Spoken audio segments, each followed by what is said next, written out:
I know which one to do first, but we're going to do this one. In stream now. You remind me of a friend I have. She's in Brazil. Aww. You look like her. Your really? Smile is like her. Mm-hmm. That's cool. Yeah. All right, so I think that is it. We are on. So welcome to Be My Guest. And my beautiful guest today is someone I just met yesterday. And we were on set, actually. And I just loved talking with you, and I'm going to just make sure that this over here is all good. Yes. Mm-hmm. Okay, so we're good. So yes, we met yesterday, Sylva Cox, and we just had so much fun. So picture the scene. I just think it's so funny. So she's this beautiful, youthful, and she revealed her age and all these health tips. And there were two gentlemen, mind you, it was so funny, right? Mm-hmm. Literally came over with a notepad. He first started with a little tiny, writing down her tips, and then he even said, "Well, you look younger than me." I think he's like 20 years younger than you or something like that. Yeah. And then he came back with a notepad and started writing notes. And I couldn't even talk to her because she was full of this advice for these men who wanted to look younger. Sorry, guys. I just thought that was really cute. So welcome, and welcome to all of you. And it is kind of interactive where people can write in, but you'll notice I kind of just focus on you, and I don't really look over here. So they may or may not be writing things, but I'd have to go to the other screen. So anyway, so welcome to the beach. That's our scene right now, and it's changing a little bit. So don't be distracted there. This is our camera here. Yeah, isn't it? Yeah. Perfect color. So thank you for being my guest and just meeting you yesterday. Thank you for asking me. Yeah, absolutely. So as the guests who have seen this before know about me, is I get to learn more about you as I interview you. Okay. So it's always a pleasure for me to get to know you and others to enjoy the beautiful spirit that you are too. So thank you. Thank you. And we can't reveal which show it is that we were on. But and I actually don't even know what your role was, but we won't do that. Because we were on the same episode or a different episode? What was your Mine was the 70s one. No, mine was, I thought it was the 70s. No, mine was. Yours the doctor. Turned out. Yeah. You'll find out later.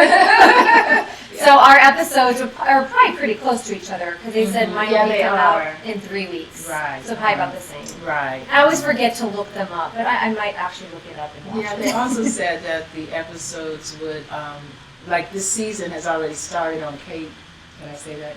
I think so. KDOC. Yeah. Okay. And then it goes to Netflix. Yes. Like the first season is on Netflix right now, so that's really good. It is good. Yeah, I forget. These are really cool things. Yeah. So we're blessed. Yeah. So tell me a little bit about yourself. Where do you come from, and how long have you been in LA? And obviously you act. And what else do you do?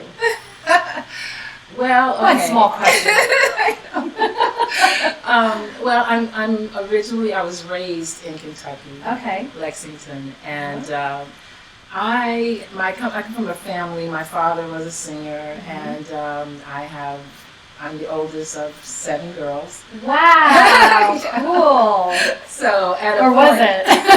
You know what? It was because we were not allowed to fight with each other or anything like that. Nice. So there was no problems like that. I mean, we had our little ups and downs, but on the most part, because I was the oldest, I always kind of looked after them. They were my sisters, and I loved them so.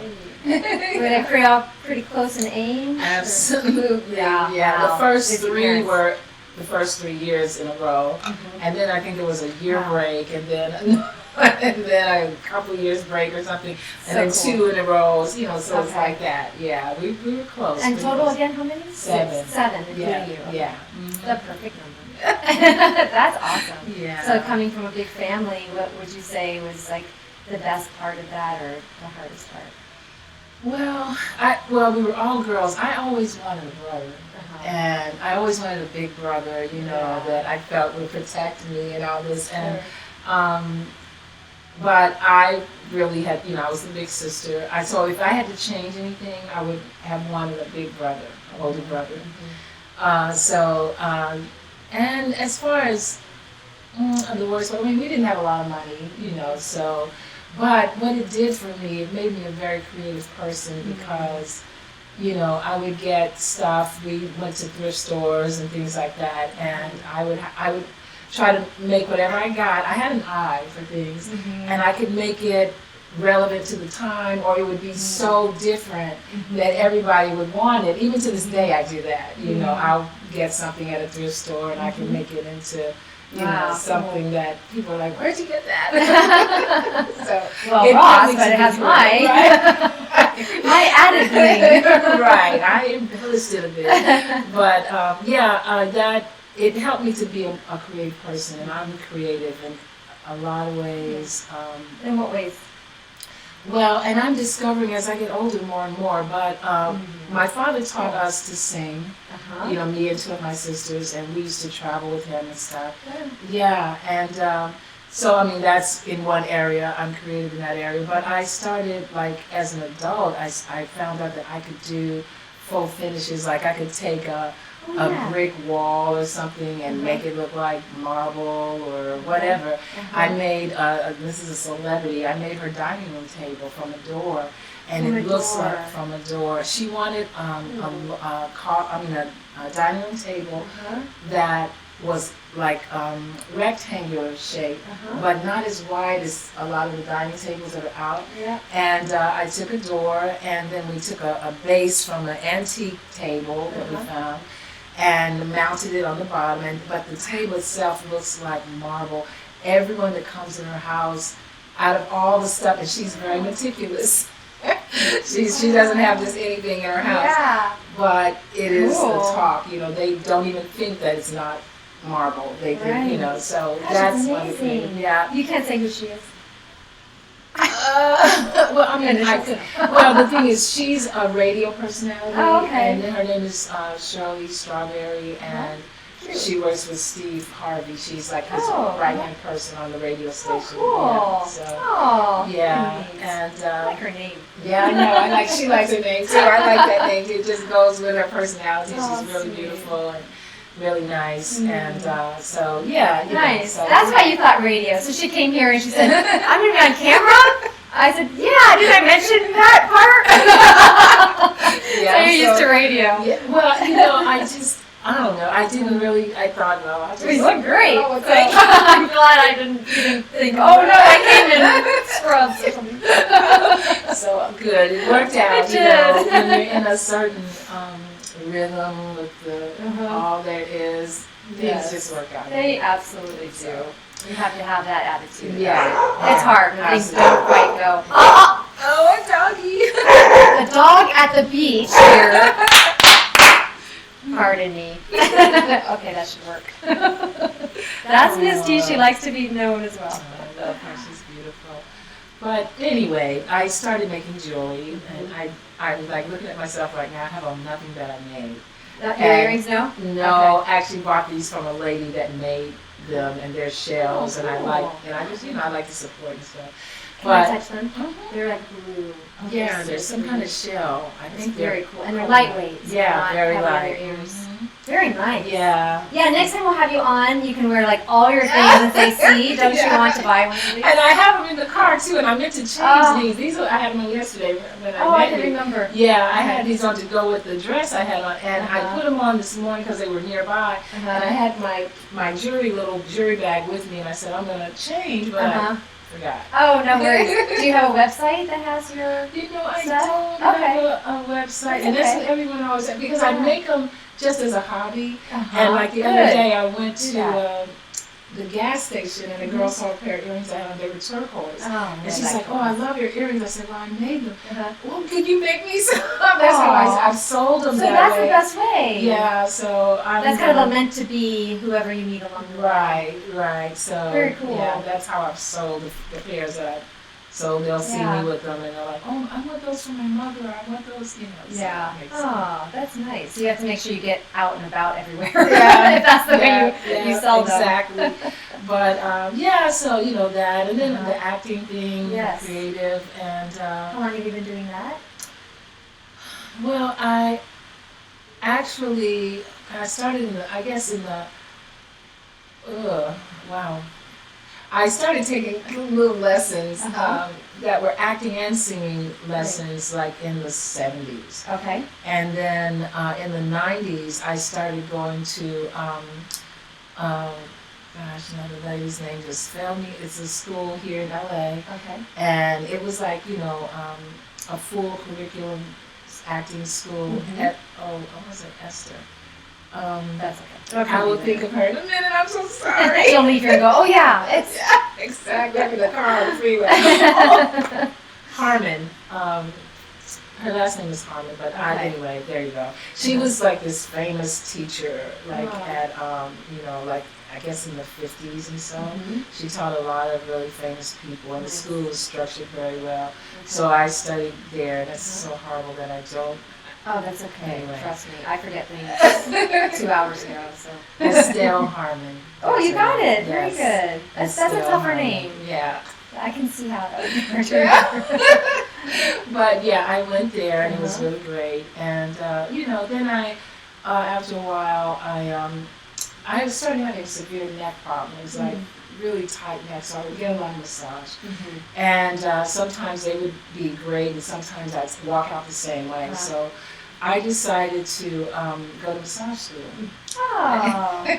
and learn how to do it myself because my neck was like a rock sometimes, And I went to school and I graduated, and then I was able to work my neck. I started working with a lot of chiropractors, and I saw the two modalities work so well together, and I decided, well, I'm gonna go to school and become a chiropractor.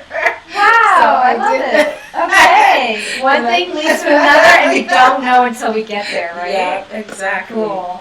And so it took like 7 years or so. More years of schooling. Yeah. Okay, good. And I couldn't do anything else but that. Sure, it's And a lot. yeah, it was I can't even. Oh my God, it You was still learn all the muscles and ligaments. everything, every system, how every system works. Joints. And because we actually are working to keep the nervous system healthy, because all the nerve roots are there at the vertebra. So if the vertebrae are misaligned, they can pinch off a nerve root that leads to a major system in the body. Oh. And so what you'll see are symptoms of, maybe digestive problems or, pulmonary problems or whatever. And most of the time, well, those are symptoms, but they're not, and so those symptoms are treated as opposed to the cause. So we kind of go to the root of the cause and do that. But so I did that. So then when I graduated, I got the bug again. I'm like, let me start submitting, which is last December I started submitting again for acting. Okay, good. Great. So yeah. Well, the other fellow who plays my husband in the show, he's only been at it for about a year or so. He's got that great role. That was a lead role. Oh, really? Yeah. Oh, that's great. So it's exciting. Yeah, it is. It is. So, So I love it because, there are things that maybe I wouldn't do or say as me, Right. but as an actor, an actress or whatever, you get to do things and visit and feel how other people may feel or do things. It's unlimited, and I love that freedom of it. Yeah, that's wonderful. And where's your family? Are they still back there? They're still in Kentucky. Okay. Everybody's still in Kentucky. Nice. Yeah. And you go back to visit? I do. That's Yeah. good. Yeah. I wish they would visit me a little more. Yeah, thanks, Emily. But, Well, when you have that next big show, preview, or whatever, they can all come over. Yeah, and I'll fly them out on my Oh, very good. rented private. Yes, good.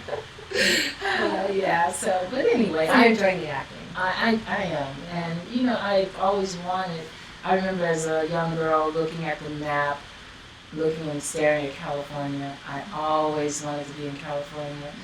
To see, I remember when I got off the plane the first time I came to California, I didn't move here, but I was working as a singer, and I got off the plane at the airport, and I saw my first real palm tree. Are they fun? Because, where I'm from, we used to talk about palm trees, and it was like, we didn't see any palm trees in Kentucky. So No, I guess not. no. And all I could, I was really excited to see a real palm tree. And when I remember at the airport, there were palm trees. When we came out, I was like, oh my God, a palm tree. Oh, that's really cool to hear how different it is growing up somewhere else. Yeah. I grew up in Phoenix, so I think we have palm trees. And then, and then San Diego with lots of palm trees. And then, so not too far from here. But it's nice to hear like what someone looks forward to and how the changes are. And sure, the things that you kind of take for granted where you're from. Like for me, I grew up where there are horse farms. Oh, nice. Beautiful horse farms because Kentucky, is about horses and the derby and everything. Oh, sure. And so I'm there, it's beautiful, but now I appreciate it more when I go back. Yes. But I kind of like, it's just the norm, right. When you're there. So yes. that's that is the so true. Palm trees. Yeah. And coming from leaving Phoenix, when I would drive back, I realized it's really pretty here. Yeah. Just that drive, away, not so much that straight away for several hours, but the sand dunes and the boulder rocks and the mountains. I just really learned to appreciate, but kind of the same. Where you grew up with that, that's all that you knew. Right. When you leave it, you realize that really is beautiful. And the sunsets there are unbeatable. Oh, I'm sure. So that's kind of neat when you go back. Yeah, well, I mean, that's exactly it. I have such an appreciation for where I grew up. Once you leave something and you, like you said, you go back, you definitely see it differently. And then the older you get too, you learn what is important and what is special, and as opposed to, when you're younger, you're just kind of like, I'm gonna get out of here. That's so true. So, and your siblings are all doing well? Do they have families? Oh, yeah. They support your work and what you do? Well, well, I can't say that they don't support. The thing is, they have been in the medical industry for a long time. Every last one of them, except one sister. But she kind of is, but in a different way. But they have been, like my sister that's right under me, she just got a doctor of nursing degree, which I didn't know existed. But she's been a nurse for a long time. And so, and then they also sing too. They sing, but they're very popular. They're celebrities in Kentucky. Nice. I'm not, but they are, because they sing and they do a lot of charity events and things like that. So they're known there for that. And they have beautiful homes and property, and they're like, what? I live in a small part of LA. Right. What I pay for, to rent a place here is like what they pay for their house, or their car, and everything. Yep. But it's, I don't know. It's I think the trade-off is the weather. I love the weather. Today is a beautiful day too compared to yesterday. Yeah, you're right. Oh God, yeah. So I mean, this is to me what California is all about. Sure. Where I wanted to come here. I'm so attracted to sunshiny days. I agree. Yes. And do you still sing? Yeah, And in what capacity? And how would you? Well, what I do now, as a matter of fact, I have a song on YouTube that I did with someone. What I do now, because of the modern technology that we have, people that I've never met, but they know me because I've sang with like Earth, Wind and Fire and people like that. Wow, you did? Very cool. So people, because of YouTube, they've posted things that I didn't even know were filmed or recorded or whatever that I've done, and so. I'll see these things and I'll make a comment, because sometimes like, that's me. And I say, thank you so much for posting this, blah, blah. I feel like, oh my God, type that or, get to my Facebook or something. But anyway, what I do is people send me tracks of music. Okay. And so either I'll co-write something with them, or it'll be of a song that it's already out. Like I have the Look of Love on YouTube, but it's done in a different way. It's a classic, the song classic Look of Love, but it was done because the person that sent it to me said that he was submitting it for a soundtrack for a movie. So so I sang the lead, and it's so good because, like I said, I've never met these people. I have people in London that I wrote or sang with, and they could mix things for me or done different things. So it's a kind of a fun way to do it. But I really do love and enjoy, the live performance. So I really want to get back into that, but that's the thing. In LA, I'm not sure whether even they'll do that anymore. They don't have a lot of, from what I can see, places you can do live performances. They have like rock places where you can do rock music, but I'm not sure, and I'm sure that's so nice to have to me, singing and dinner, and I would do something like that. That would be great, So we gotta find a place for that. I mean, I know there are places you can do stand-up comedy. Yeah, exactly. And you have the theaters for improv. Yeah. So I do improv. And I don't go out to like where there's a piano bar or something like that. But gosh, in LA, there's got to be all kinds of things. You just need to find it. Yeah. Oh, you'll find that. Yeah. And the look of love. That's the song. Burt Bacharach song he wrote. I don't know if he wrote it for Dionne Warwick. Oh wow. Oh no, who's saying it? I know. In the '60s, Dusty Springfield had a version of it, and I think hers was the popular version. Or it might have been done for a movie too. But you sang it for this gentleman for a film. Yeah, he was going to submit it for a movie soundtrack. Okay. And so I don't know. Did you know the movie, and did you know if it? I didn't know. Okay. I just kind of do things sometimes, the same way. Yeah. Like you didn't watch the show, you were like, I didn't. You didn't tell me when it was. Sticks, yay. Right. Yes, if it doesn't, okay. Because I used to, when I would even go for auditions initially, I would, oh my God, worry about it. I should have done this differently. And you learned different now too, like auditioning, because this year I've done two parts. One part was pretty juicy, but two parts in two little movies that one of them, I submitted via, they wanted me to do the monologue via, like a video. Submission. Yeah, Video submission. Right. And that's another good thing too, because how sometimes you're auditioning and you get that one shot, but when you do the video, you kind of like watch it do go that over. over. Yeah, totally right. So that's kind of good, So, and then they get to see you actually on camera, all at the same time, So I think that's pretty good. So I've done a few of those this year, auditioning that way. And I like that. Yeah. Cool. Yeah, how some of the technology can work well. Yeah, absolutely. So. And then, Kentucky, and then from there, did you move here? No, from Kentucky, I got an opportunity to sing. I auditioned in Ohio. I had never been to a jazz festival. So the person I was auditioning for was going to be at the Ohio Jazz Festival.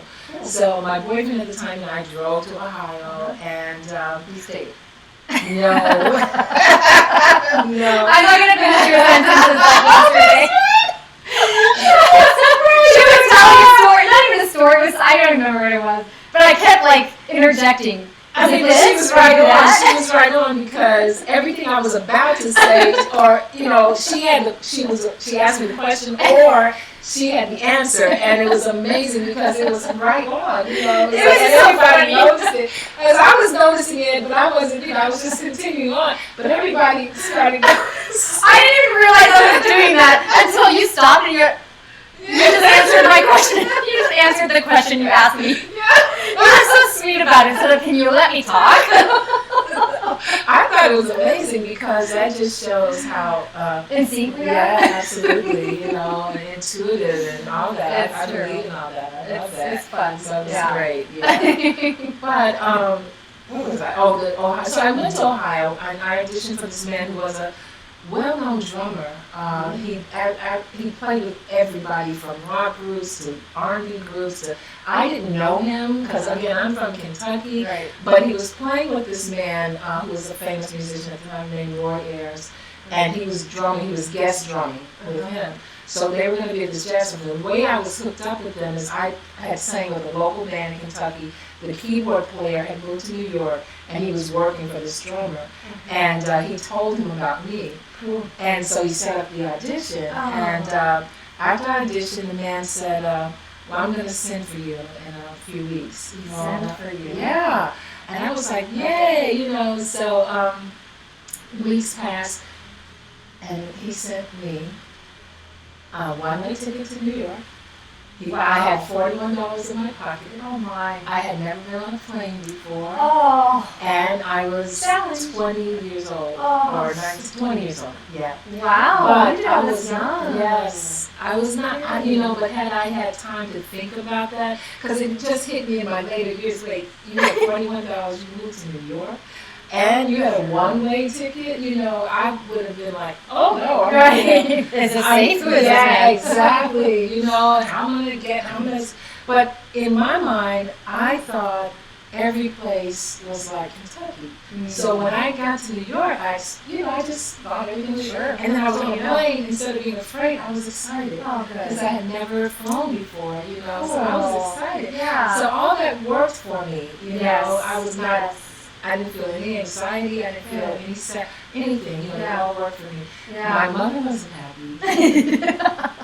Oh, really? But there was this urge, this feeling in me that I just had to do this, So when I got to New York, I'm going to tell you, it was different, but for some reason, all the people I met, they looked after me, they protected me, it was like a wonderful experience. And so when I got there, the guy that sent for me, we rehearsed. So he was going to form his own band. That's what it was. Okay. Because he had been this, star drummer. So he was going to form, but he was so busy in and out of town, it never came to fruition. But during the time I was there, I met Robert Palmer, who was very famous. Yeah. I Even I know. I hardly know names. I'm terrible. But Robert Palmer.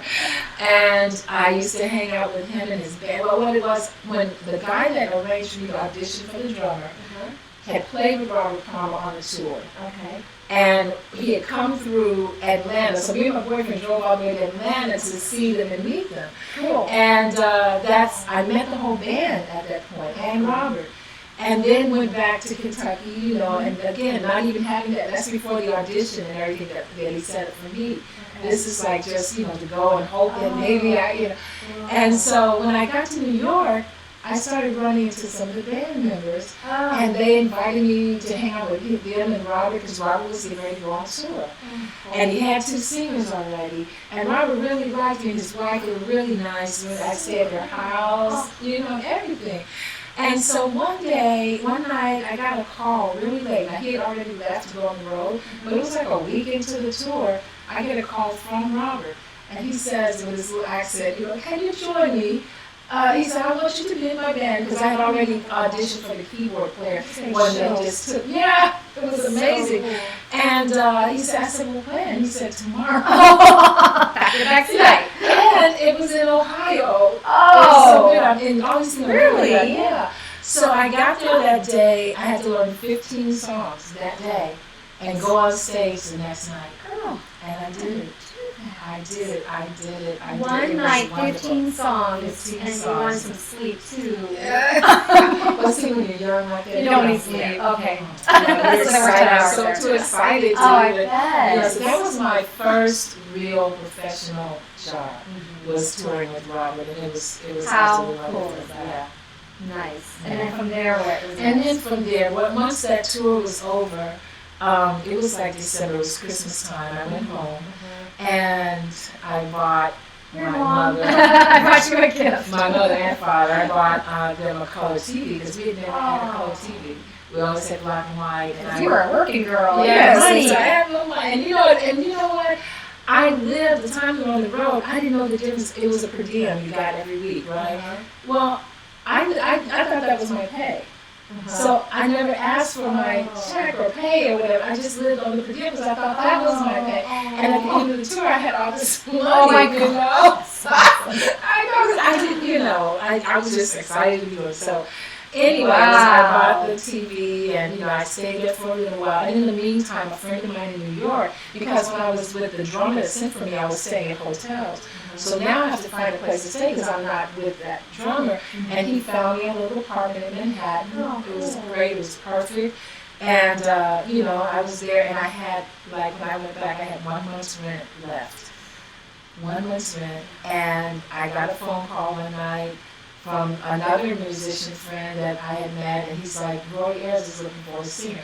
Roy Ayers is this vibe player who plays the xylophones, the xylophones, and they call them the vibes or whatever, but he plays, and he's well known, and a lot of the rappers today use his music, so he's become more popular even today.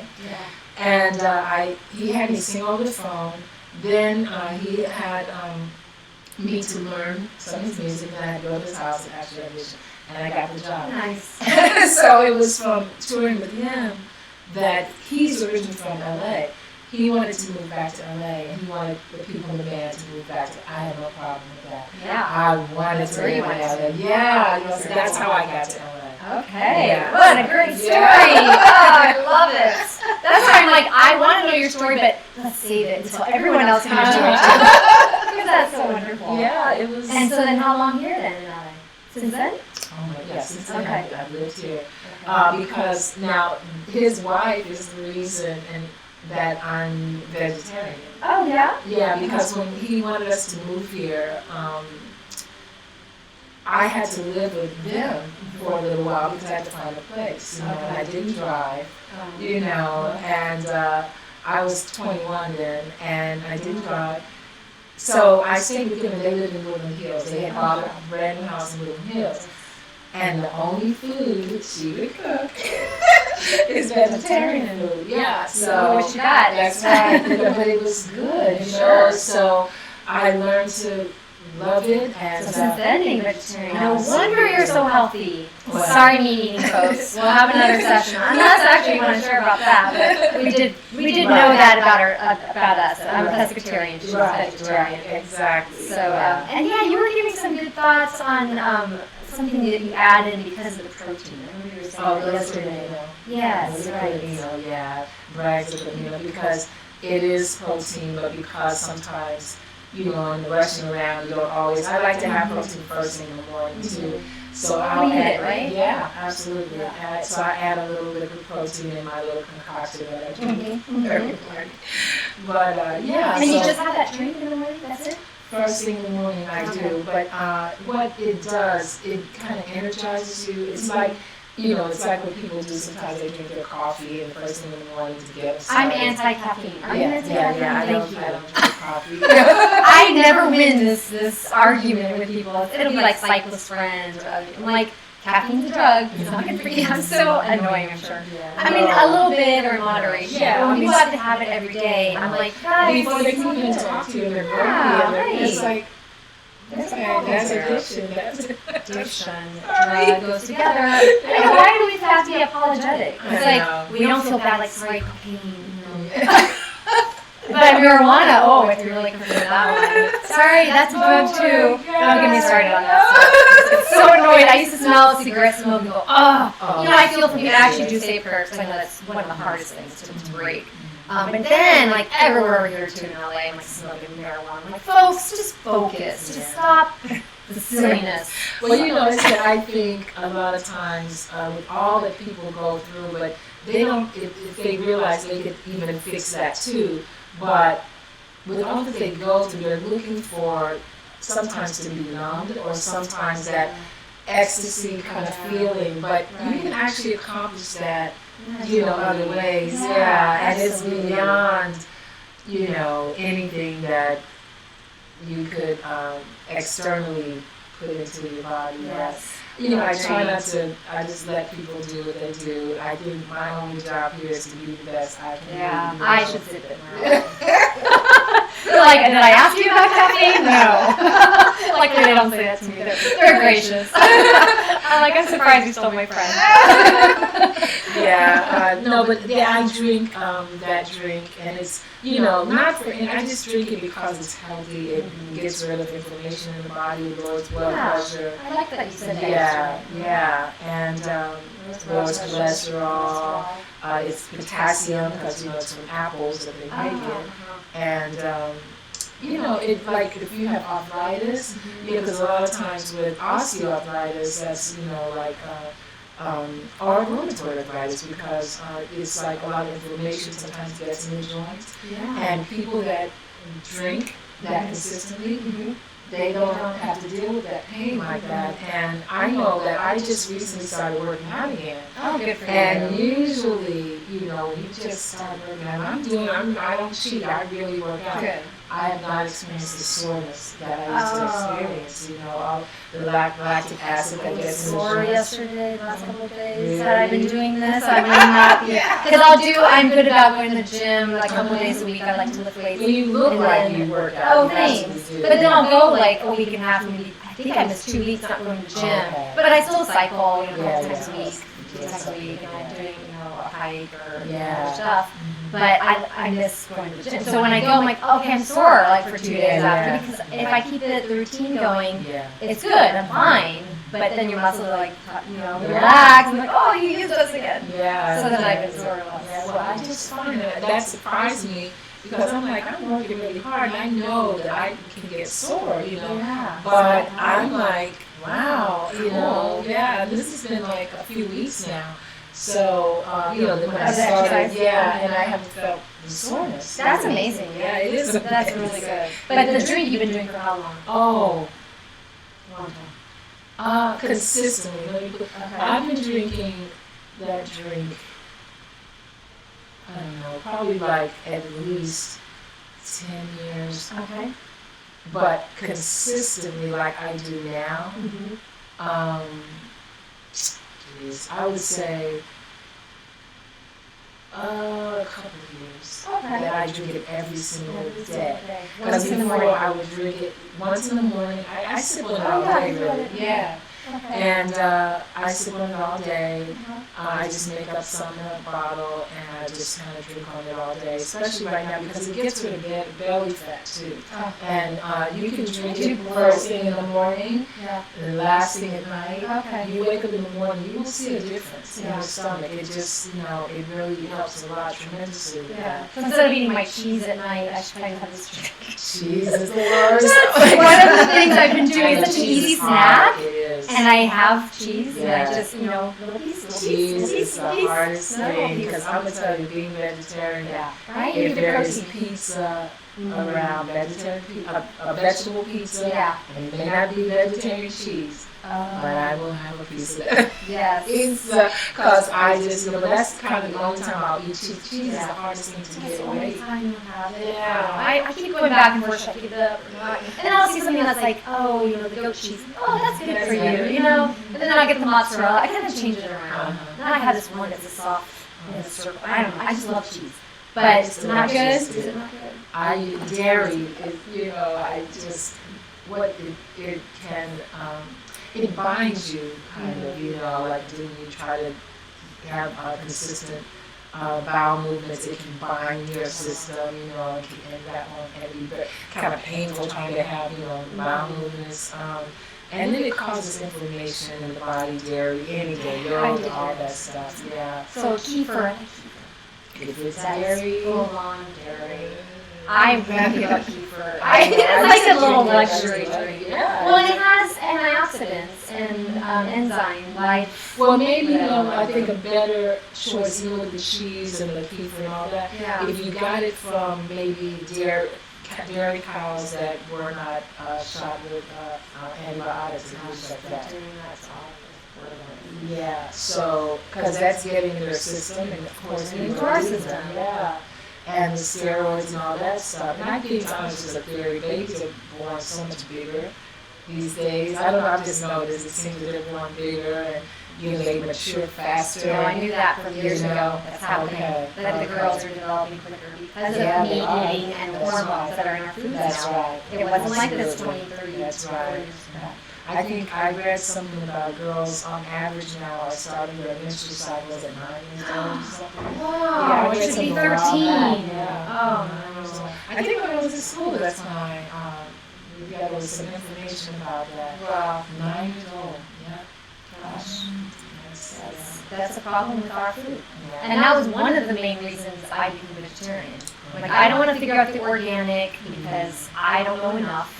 And I don't think they're treating the animals well. So because of that, let me just start doing this. It was a process. And then the more you realize, oh, it says organic, and may not even be organic. And then glad I'm organic, eating it. to qualify to be organic, it only has to be 25%.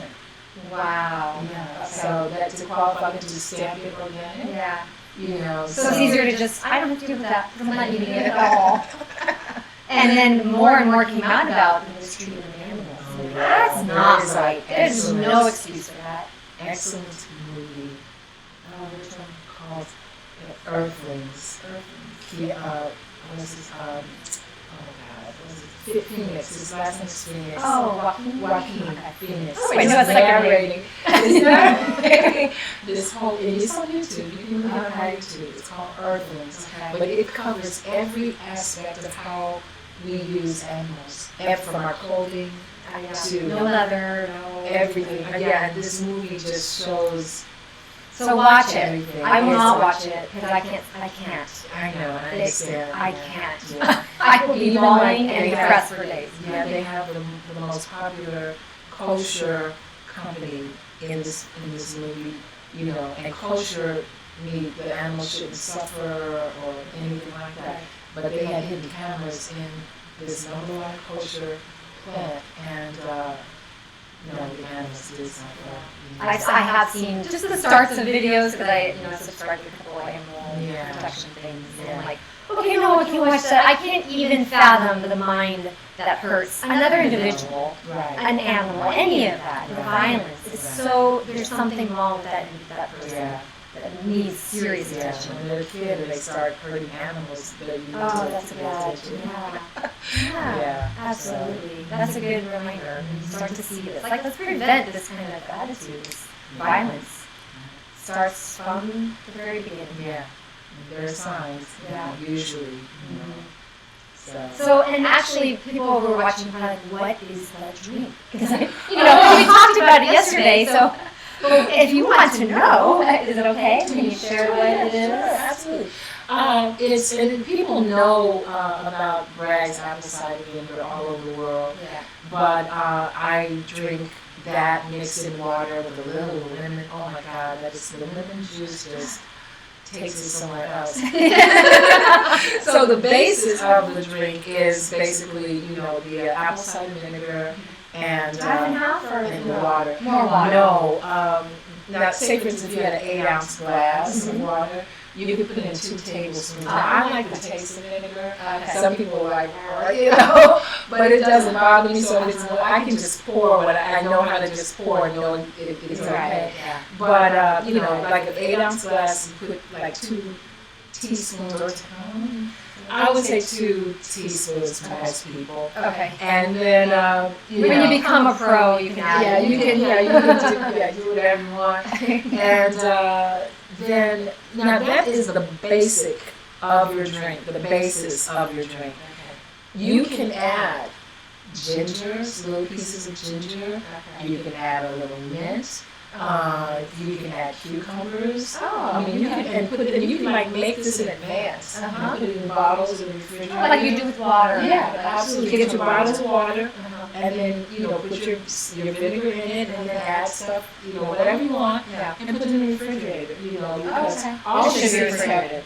well, if you put the ginger and the cucumbers, you should do that. But otherwise, the vinegar and water, you can just right. So, but it just makes the taste is very refreshing, the lemon, and it's really, doing something wonderful. And actually, it shows it helps your skin, it makes your skin really nice. It's just like a miracle drink in a bottle. That's great. What's been working well for you? One of I'm sure many things. Thank you. Yeah. No, this was one of the things we were talking about yesterday. You guys are like, hey, what you things? And you were also talking about taking care of your skin. And for a long time you've been doing that, right? So Yeah. it's just been for I had, like I was saying earlier, I used to do full finishes. So a lot of times it would require me to be, out in the sun for hours and hours. And at the time, I never thought about sun protection, I didn't think about it. But when I started school, I stopped doing all that. And one day I looked in the mirror and I was like, oh my God, who was that? I mean, I could see the elasticity in my skin had gone, it was dropped, and my skin was loose, and I had like just wrinkly looking skin, and that bothered me to no end. And then on top of the fact that I went to school from 8 to 5 every day, and it was a 2-hour drive there and a 3-hour drive home. So with the stress of that, the stress of even trying to learn everything in school, and then on top of the fact that I'd already had such sun damage, I could see it in my face. I can see it now in everyone's face, no matter if they're really dark skinned or not. I can see sun damage, So I really started working to... Do you see my sun? No, you're fine. I started working to, reverse that or do something, because I had started reading stuff at first that said this is irreversible. These things can be, irreversible. But I never believed things. I never embraced things. That if there's something, I'm going to try to find out, what to do. And I started just going for natural things, and the apple cider vinegar again. I use as a toner. I put a little bit in a bottle now because I'm so used to it. I use it straight, But don't try this at home. Well, especially if you've done a facial and you then put it on your face, it can tingle. I say tingle. Sting would be my word. I'm trying to be gentle. I want people to be careful. So I take a little cotton. Now you can do 50% water and 50% apple cider vinegar, but I take a little cotton and just put a little and then do my face. But to cleanse, to really get those wrinkles, to get that sun damage off my skin, I started doing baking soda mixed with the apple cider vinegar. I make a little paste in my hand or in a cup, basically. Like sometimes if I'm in a hurry, because I know how to do it, I'll make it in my hand, but just take a little cup and put your baking soda in there and your apple cider vinegar. Then you want to dip it out and just do little circles, all over your face, little circles, little circles, little circles. Because it is acting as an exfoliant, but it's doing even more than that. So you want it to dry, like 5 or 10 minutes, and then rinse it off. And from the first time that you do it, you'll see major difference, just from the first time. So I consistently did that. But the other thing that I think is really important is the coconut oil, pure virgin coconut oil, and to put that on after all that, especially at night. Now, if I have to wear makeup, then I don't use the coconut oil, on that day. But I'll use a moisturizer, I try to use a good quality one, and moisturize my skin that has somewhat of a sunscreen, which I hate using that because actually coconut oil is a natural sunscreen. But if you got to put on makeup, sometimes it doesn't go so well. But I'll just use a moisturizer that has a sunscreen in it. That's what I do. Yeah. If not, I would totally forget. Yeah. And that's a daily thing. Yeah, you know you're going to put the lotion on. That's right. That's a good thing. So that's what I do in the morning. But and then you can use things like at one time too, I was noticing my pores were really large too. And you can use things like, I'm using a charcoal soap at night. It's just a bar, it's just charcoal soap. And charcoal soap closes pores, tightens pores, so I use that. On your face? Yeah. Charcoal. I've been using it all on my body. Okay, Yeah, it's just it's not like charcoal that you have in the barbecue. Well, it's, you know what, I think it's a different grade. Kind. Yeah, it's a different grade. And they even have charcoal masks. Oh. The little paper masks they come in little packets. And you can do the charcoal mask, and then they have the charcoal nose patches too. Wow. So but I don't use them that often. I've just recently started using the soap at night, because basically at night, you want to take your makeup remover and get your stuff off or whatever, and then cleanse your face. So I've been using that at night. But that's what I do. And I drink a lot of water. I only drink water pretty much. Besides enough water. Yeah. Besides the vinegar drink, that's pretty much what I drink. So. Now you said when you have to wear makeup, you won't put it on. So will you not put the coconut oil? You won't put that on the night before you have to wear makeup? Or no, I'll put it on at night. Okay. But in the morning, you won't. Yeah. Okay. Otherwise, you just put that on your face as yes, moisturizer. Absolutely. Okay. It works wonderful. Yeah. And it is a sunblock too. Yeah, that I didn't know. Yeah, because coconut oil is the only oil that doesn't burn when you heat it up or becomes carcinogenic. Olive oil and all those kinds of oils should not even cook with them. Because they become unhealthy. You can use them on your salad or whatever, but coconut oil doesn't burn. At 250 degrees, other oils become carcinogenic, but coconut oil doesn't. That's why you put it on your skin, it doesn't burn, create or help or cause. Exactly. Yeah. Then you can put it in your hair, you can put it everywhere. Coconut oil, everywhere. Nice. I love it. Yeah. That's so good just to know natural things that we can be doing. Especially, I'm so against doing like surgical things to look better. I mean, there's a young gal that was on set with us yesterday, and she does laser. Oh yeah. And I thought, and later I'm surprised I didn't say it because I say these things. But especially when they're so young, I feel like don't do that. Think about like your body needs to take its own time to heal, to produce, to develop. She had a really bad. She said she had bad skin before. Okay. But her skin was beautiful. Oh, but still, it did seem something, like something was being done. Yeah. And so I don't know enough to say like, well, I know this about it. It's just I just go with the gut of like these things that are really intrusive on their skin. Is that really the best thing to do? Well, we're going to find out probably in about 20, 30 years, like the effects of all the stuff, the injections and all that. Certainly not, I know injections, that's already shown. That's messing with your nerves. Yeah. I had to go for an audition once for some kind of injection. It wasn't one I wanted to go on, but my agent sent me, so I'm like, I don't want to say no to the agent, but this is, and it said like could cause blindness and I watch the commercials. I'll go for it. I don't want to promote something that I don't agree with. Absolutely. I mean, it may not be my car insurance, or may not be but it's like that kind of stuff. Like I don't have a problem with, but things that I know are just not good. So that was a tough one to do. I didn't do it though. Luckily, I didn't. I think now I'm really shooting myself in the foot. Because like, oh, we're not going to hire her. But that the Botox and all these things that are causing can cause damage. Yeah. Even just things I know friends who've increased the length of their eyelashes or the thickness of their hair with these things. But like I always say, what are the side effects? There's always side effects. Well, I've seen people that were doing the eyelash things and they wind up with just spaces, because I don't really know. I think they attach them to your eyelashes, and then your eyelashes fall off. Oh, the ones that you add on?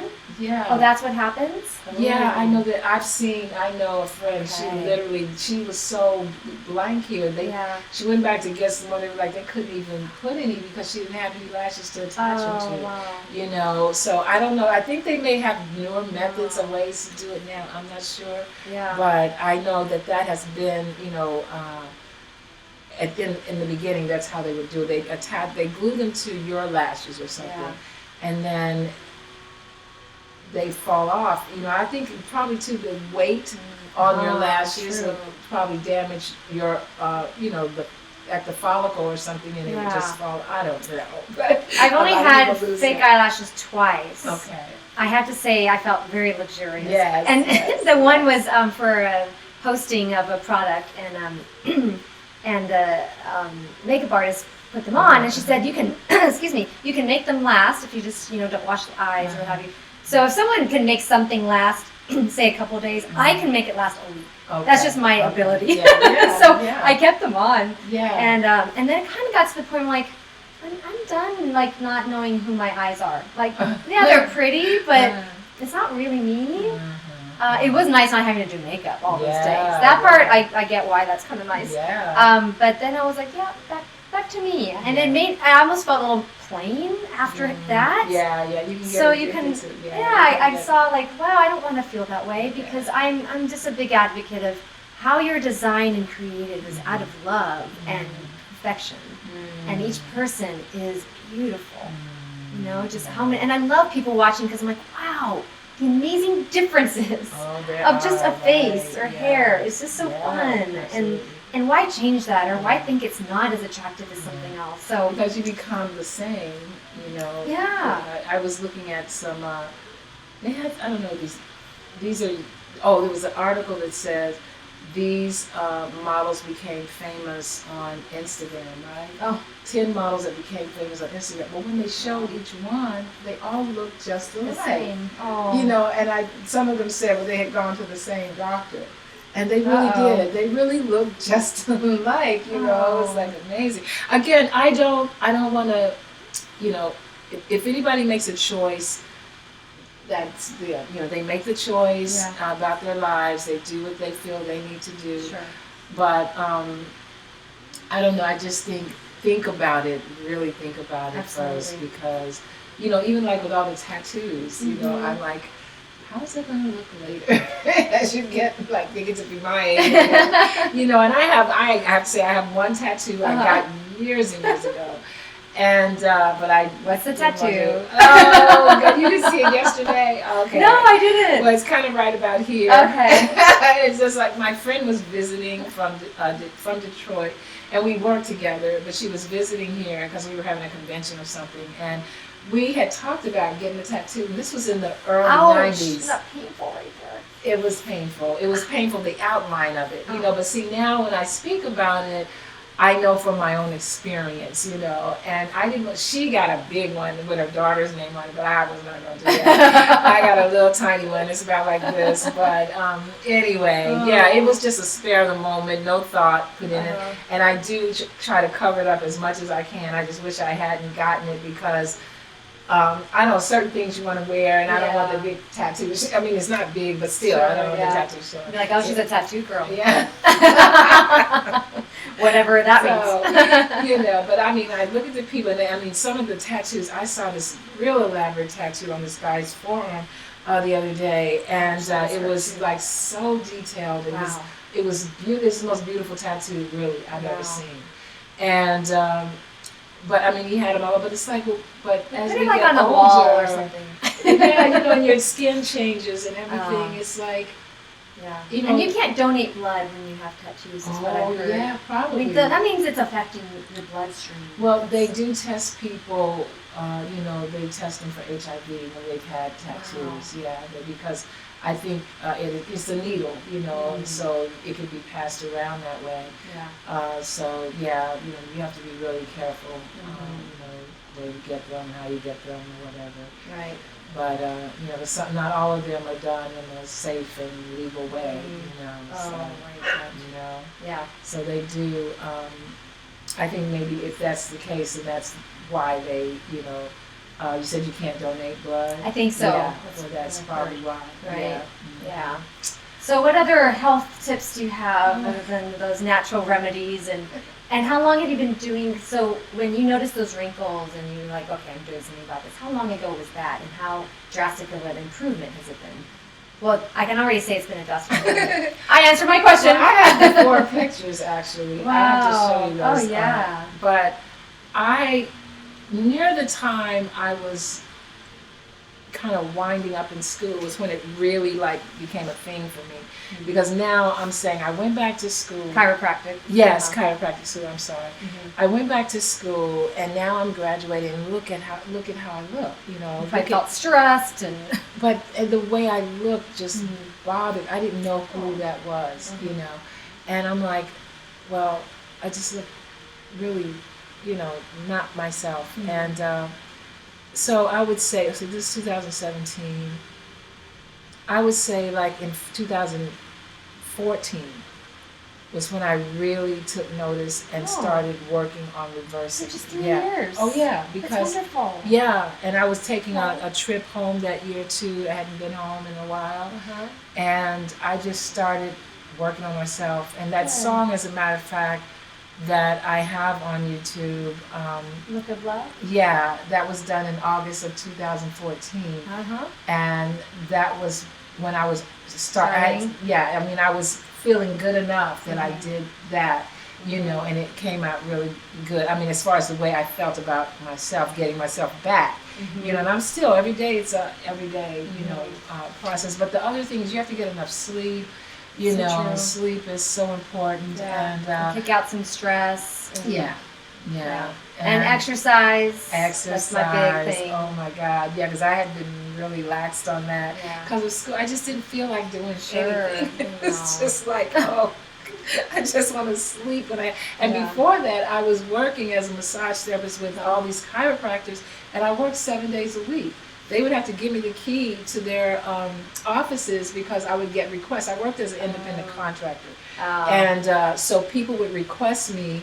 So, and one chiropractor had 8 massage therapists, but they always requested me. Because I really put a lot into that. I mean, and the reason, actually, the motivation behind me going to school, becoming a chiropractor, is so that I could bring more light to the massage technique, because massage can, the right, you know, technique and the right way, you can turn a person's life completely around from pains they've had for years, and you know, not knowing that it's something, because I can actually remove inflammation with my hands, you know, that's been sitting in someone's body. I can feel it. They don't even have to tell me.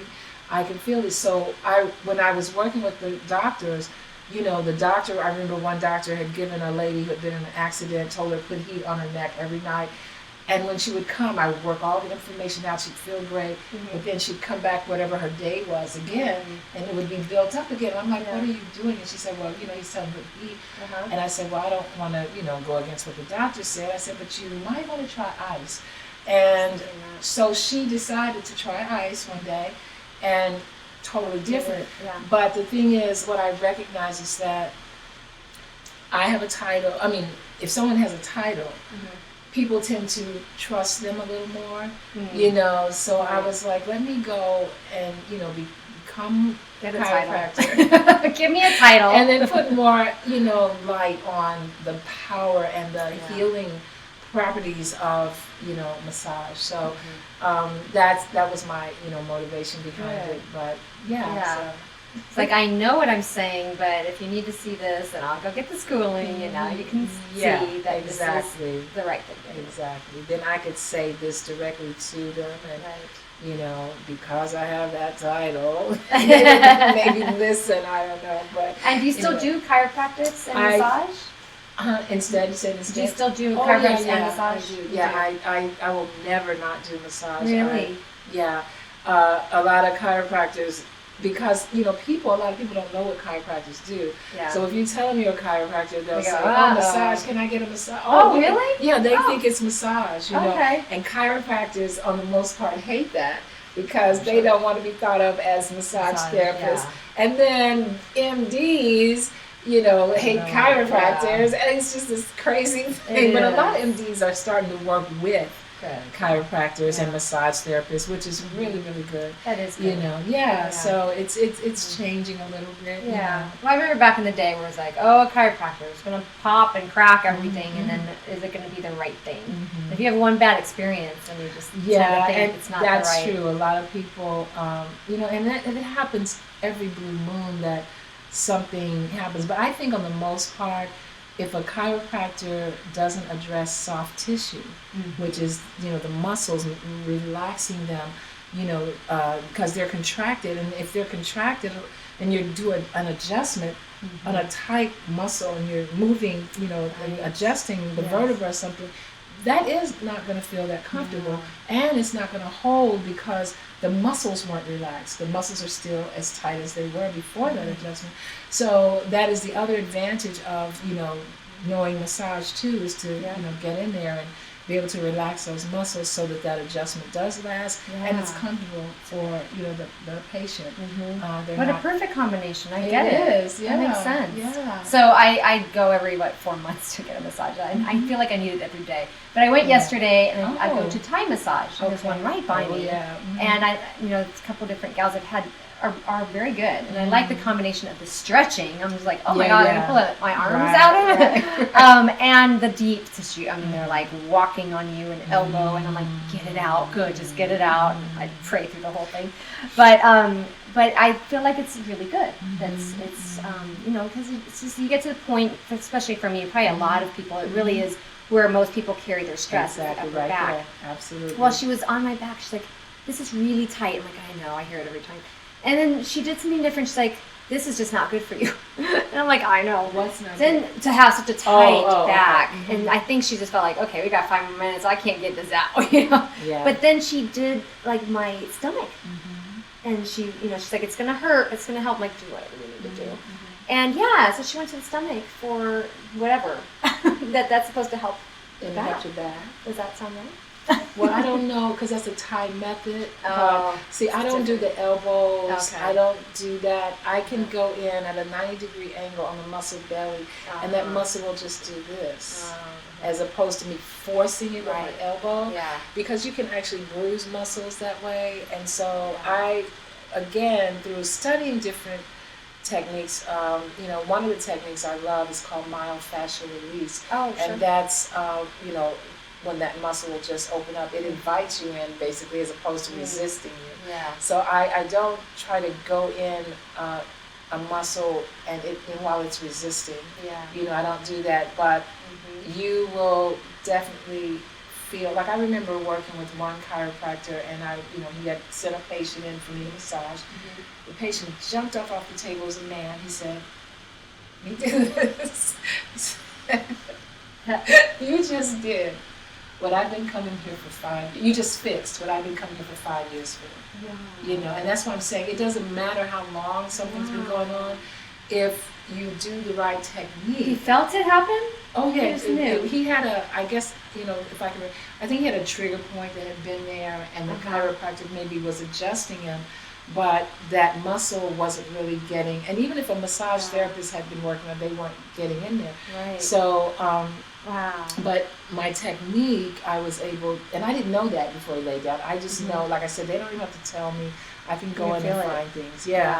So, I, like I said, I worked 7 days a week, and it was like, I thought about going into massage because I love it so much. And I do enjoy. That's why I did that. Yeah, that's why I did it. Yeah. Because I loved it, and I needed it, And I think you have the energy for that. I don't think, I do think it's about energy a lot of times too. The energy that comes from us, it comes to our hands. I don't think any machine, like I just left a chiropractor because I had a car accident not too long ago, so I just finished treatment.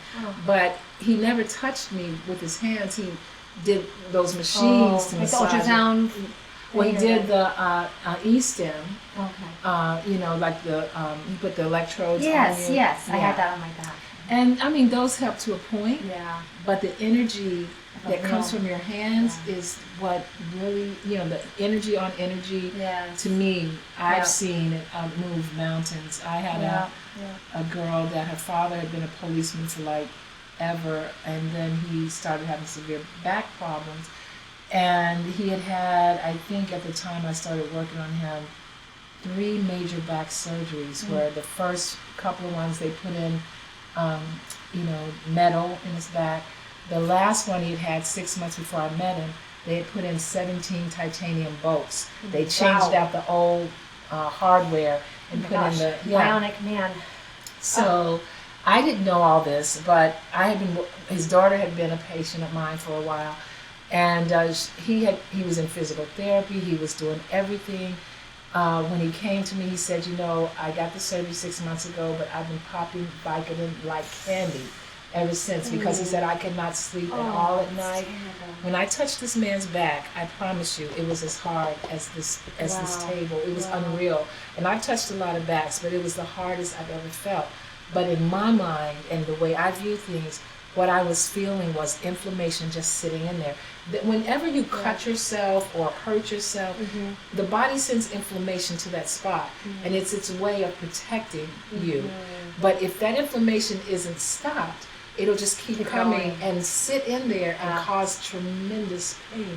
Sure. So I could feel that, and I was able to go in that first visit and make a difference in his back. So when he came back, he said he was getting into the pool. His physical therapist was helping him into the pool, and he touched his back, and he just kind of went like this, and he said, "What happened?"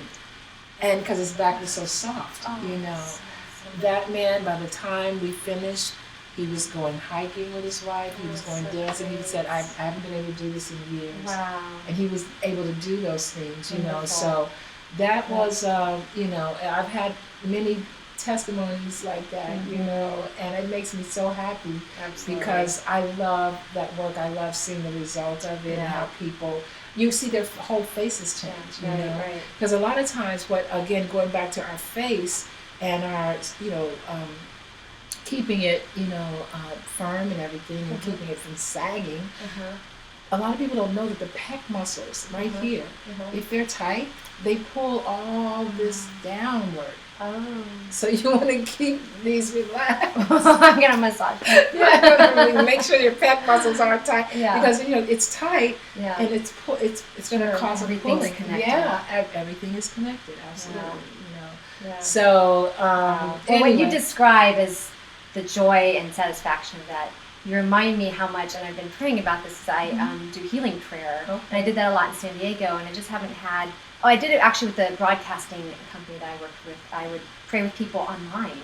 They'd be from all over the world. Wow. It was really cool. So I did that for like 5 months, and so I missed that, but that's a gift. We all have different gifts. And someone would say, I have depression, or I cancer, or whatever it is. We pray with them, and so with my team in San Diego, it'd be 2 prayer ministers praying for someone, and that's exactly it. 10 times out of 10, you would just see a difference on that person's face. It's just like this peace would come over, whether they were completely healed or not, or it was in its process is, dependent on each person, but it always had a healing effect. Absolutely. And then when I hear people come to me like, that back pain, it's been gone since you prayed over me. I'm like, what joy. Yes. We're just the tools, God has the power to do that. And for me, it was just like, this is so fun. People are like, thank you so much for what you do. I'm like, you don't understand, it's fun for me to see this happen. So, there's so many facets of things that we have control over, and that we can ask people for help, and to pray with us and to help us through, because we need one another. And that was a reminder, as you said, the energy and the hands-on is like, yes, that's what that healing prayer was about too. It's like, take their hand or pray for that shoulder, or place your hand on that shoulder. And so many times, like, people will tell you, like, fixed me. People say, like, hands are so warm. That's healing. Energy coming. That's that healing energy. And it's so fascinating what the human spirit and body can do. Yeah, that's connected in the right way. You should pursue that. Yeah, you definitely should pursue that. Too many interests. I know. Gotta focus on the writing and that's another thing. Right? It can be overwhelming because sometimes I don't know which. Yeah, you still sing. You still do chiropractic and massage and act. Yes. So you have no free time, my friend. I don't know how you do all that. But you know what? I don't know. Because I love those things. It doesn't feel. It's not like a job. Yeah. But what I do get caught up on sometimes is where to put the most. Yeah. It's like. Oh, and your jewelry. I like that one. And those are just the things we covered in an hour. So. That's fun. Yeah, that's using your talent. I love all of those things. So they feel good as opposed to going somewhere working where you just don't feel good. So my thing is that whatever I do, I have to feel good. Yes. That's it. Period. Every day. If I'm starting to get, sometimes you might have a conversation or something may, your bank account, you look at it and go, but I'm like, okay, I'm not going to look at that bank account anymore. I'm going to look over here, and just keep my vibration high because then I know, everything will get better as long as I stay in that positive kind of way and know that there's a source, connecting to the source within us all. We have that, right? So I don't go a day without that. So. And one of the things I loved about you yesterday was, she could keep that little secret of youth and vibrancy to herself, but she's telling us all, like, okay, this is what you do, and the men have their little notebooks, and I just appreciated that you were like, I want to share this. So I thought, well, if you don't mind sharing with a few more people, just not even the tips, it's not even about that, but just how each person watching can enjoy and appreciate something that they can learn for their well-being in life, and to be a little bit more giving and loving to other people in loving what they do, and that it is kind of as service and gift to one another. Absolutely. And I like that so much, especially in acting, that it is really about others, not about ourselves. And when we can share and encourage and lift each other up, and we're all given these different gifts, the wisdom that you have, and when we share that, you're just blessed back, right? Oh, absolutely, yeah. So absolutely. It's like win-win. Yeah, absolutely. And that's why too, when I see something in other people, I always let them know, I praise that, because again, when you do that, those things come back to you too. A lot of times people have a hard time giving compliments or whatever, especially a lot of times women. We do that sometimes, But no, I try to go out of my way to say, oh, you have a beautiful smile, or say something, Right. And I really mean it. Sure. I'm not just saying it. So I just think that's important. Yeah. And how it lifts someone up. Absolutely It does. really makes a difference. Does. Even the most beautiful person, the most put together person, you have no idea what they're going through. Inside. And what one little thing, I can't tell you a number of times, just someone walks by me and their smile makes me want to cry. It's like, they didn't say anything else, just a smile to me. I needed it at that time. Well, I've actually saved a woman's life by smiling at her. And she came back and told me. Wow. Yeah, I was hiking up Runyon Canyon with my dog on this particular day, and my dog, she's usually like really cool. This one, she was always by me. But she kind of ran up to this lady. The lady was going in the opposite direction. The lady really didn't look very well. And I smiled at the lady, and I thought, Buffy, come on, got my dog. And I smiled at the lady. And on the way back, she said, you know what? I was contemplating suicide today. She said, but your smile, you smiled, and it just really... And then with the dog running up, so it turned her whole thing around. And that's why, I got this one day, years ago, a voice inside me said, because I used to never smile, and because I used to have to take the bus. And when you take the bus, you don't want to. I learned not smile. Yeah, you well, it wasn't. Well, because you need to just be. This is my space. Well, and you didn't want to attract the people that because you're smiling, they think Yeah. Oh, hey. Yeah, exactly. You want to. So. Yeah. And I come from a place where you speak to everybody when you walk down the street. Kentucky, you speak, you smile. But I had to learn not to smile, and it didn't feel good to me, but that's what I did, so I kind of stopped smiling. And then one day I just had this epiphany, and this voice said, use your smile, it is not yours to keep. Wow. And that others needed to see that smile. And sometimes you look at someone and they look so sometimes mean, but you smile at them, their whole thing changes. Because a lot of times I think people are waiting for the other person. Because they're looking at you. I'm like, I see you looking at me. Yeah. I'm going to smile. Yeah, they're waiting to see if you're going to look at them mean. I know, it's so weird. Smile. And that's what I figured out. It's like, okay, I'm going to smile. And I love making sometimes the meanest faces smile. That's great. I know it's a little game I play. I love it. Yeah, I'm going to make this person smile. It doesn't always work. It's like, so there's someone that lives here, and and I don't know the person, but I've seen them, and I've said hello every time I see them. But no joke, she looks upset. I'm trying to make her face just not happy. And, I get across in the garage, I'm like, hi. She literally looks at me like, what am I doing? Oh, how can I possibly say hello? And it doesn't change to a smile, and she doesn't soften. But it kind of upsets me, like, but I'm not doing that to get it back. So I'm saying my hello to hopefully it blesses you in some way. You must be going through something every single time I see you. I don't know, but hopefully it makes a difference. So it doesn't, and a lot of times maybe it does make a difference, but we won't know. And so we got to do it anyway. because it's not about them, it's about you. You know what I'm saying? It really is about you, because a lot of times when people see that, they say, oh, I smiled at them, so then they slander them, or I gave them this, or I tried to help them, you know. But it's about who are you in this situation, you know? It's like I smiled at someone and they didn't smile back at me, or I spoke to them this. So who am I? Am I going to be like, okay, I'm not going to smile at you, but you keep speaking to her. Right. So that is, you're expanding every time you do that, because you're not like changing who you are. Right. You know, it tempts me to. I know it is. It is. It's like a normal type thing, or the way we actually have been conditioned to think normal. Right. That, you know, but then that gives that other person power. Who really has the power over me? Exactly.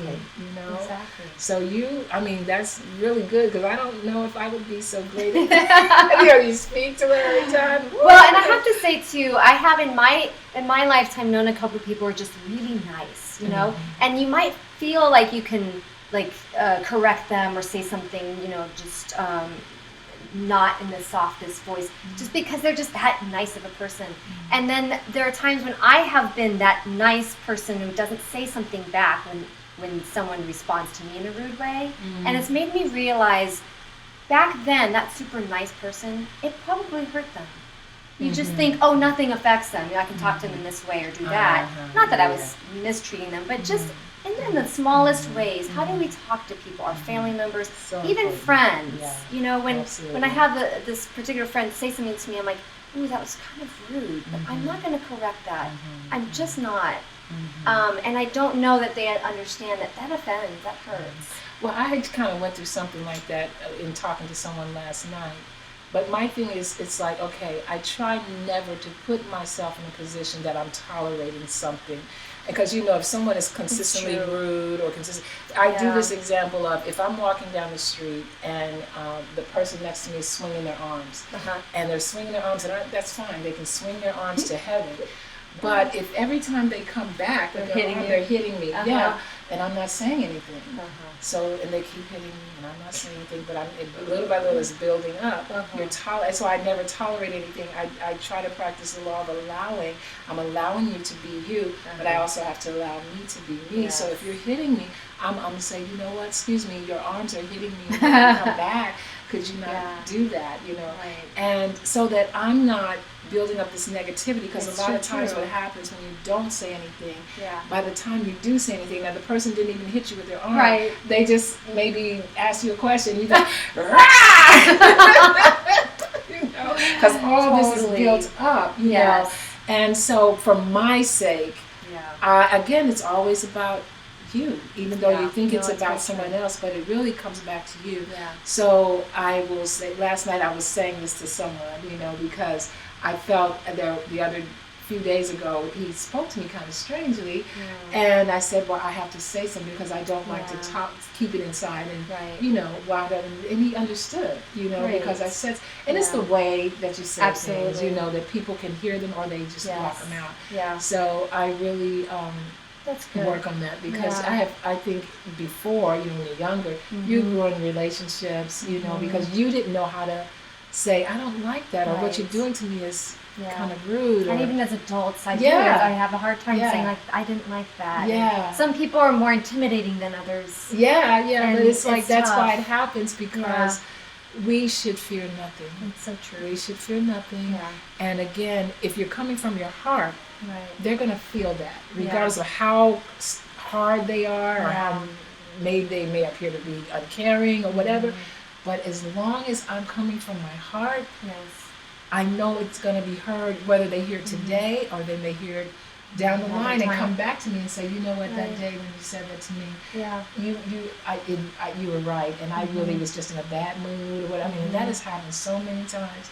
You know, and they can say mean things at that time, but I don't get into that thing. You know, I just try to stay where I am. But again, it's I feel, you know, it shows me all the time where I am.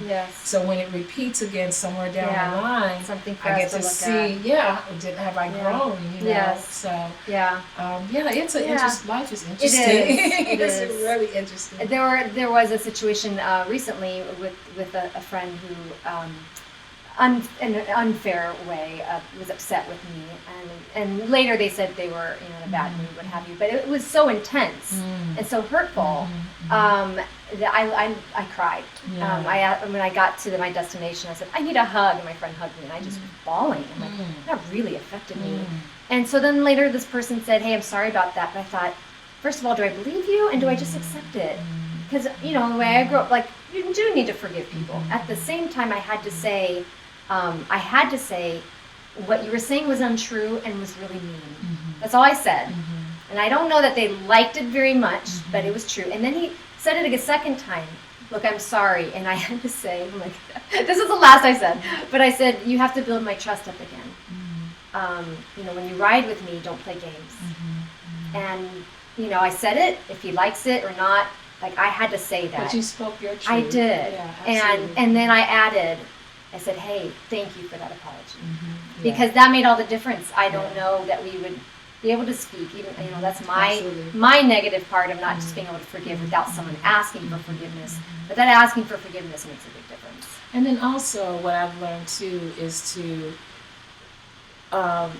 there's sometimes comes a time when I know that certain people, I can only be around them up to a point, or because I have to protect me, I totally know. Yes. So then I make a choice to not put myself in that person's company because I know that it's not good for me. Right. So I choose to not deal with that person. Not that they're a bad person. It's just that how it it's not good affects for you. me. Yeah. So even if sometimes it could be your family, it could be a family member. Oh, it could be, they're really good at that. Yeah, exactly. But looking out for you and in that way, is extreme. It's the most important thing you can do. Yeah. It's the most important thing, so that you feel good. If you're around people, and sometimes it's like the universe or God talking to us to like, okay,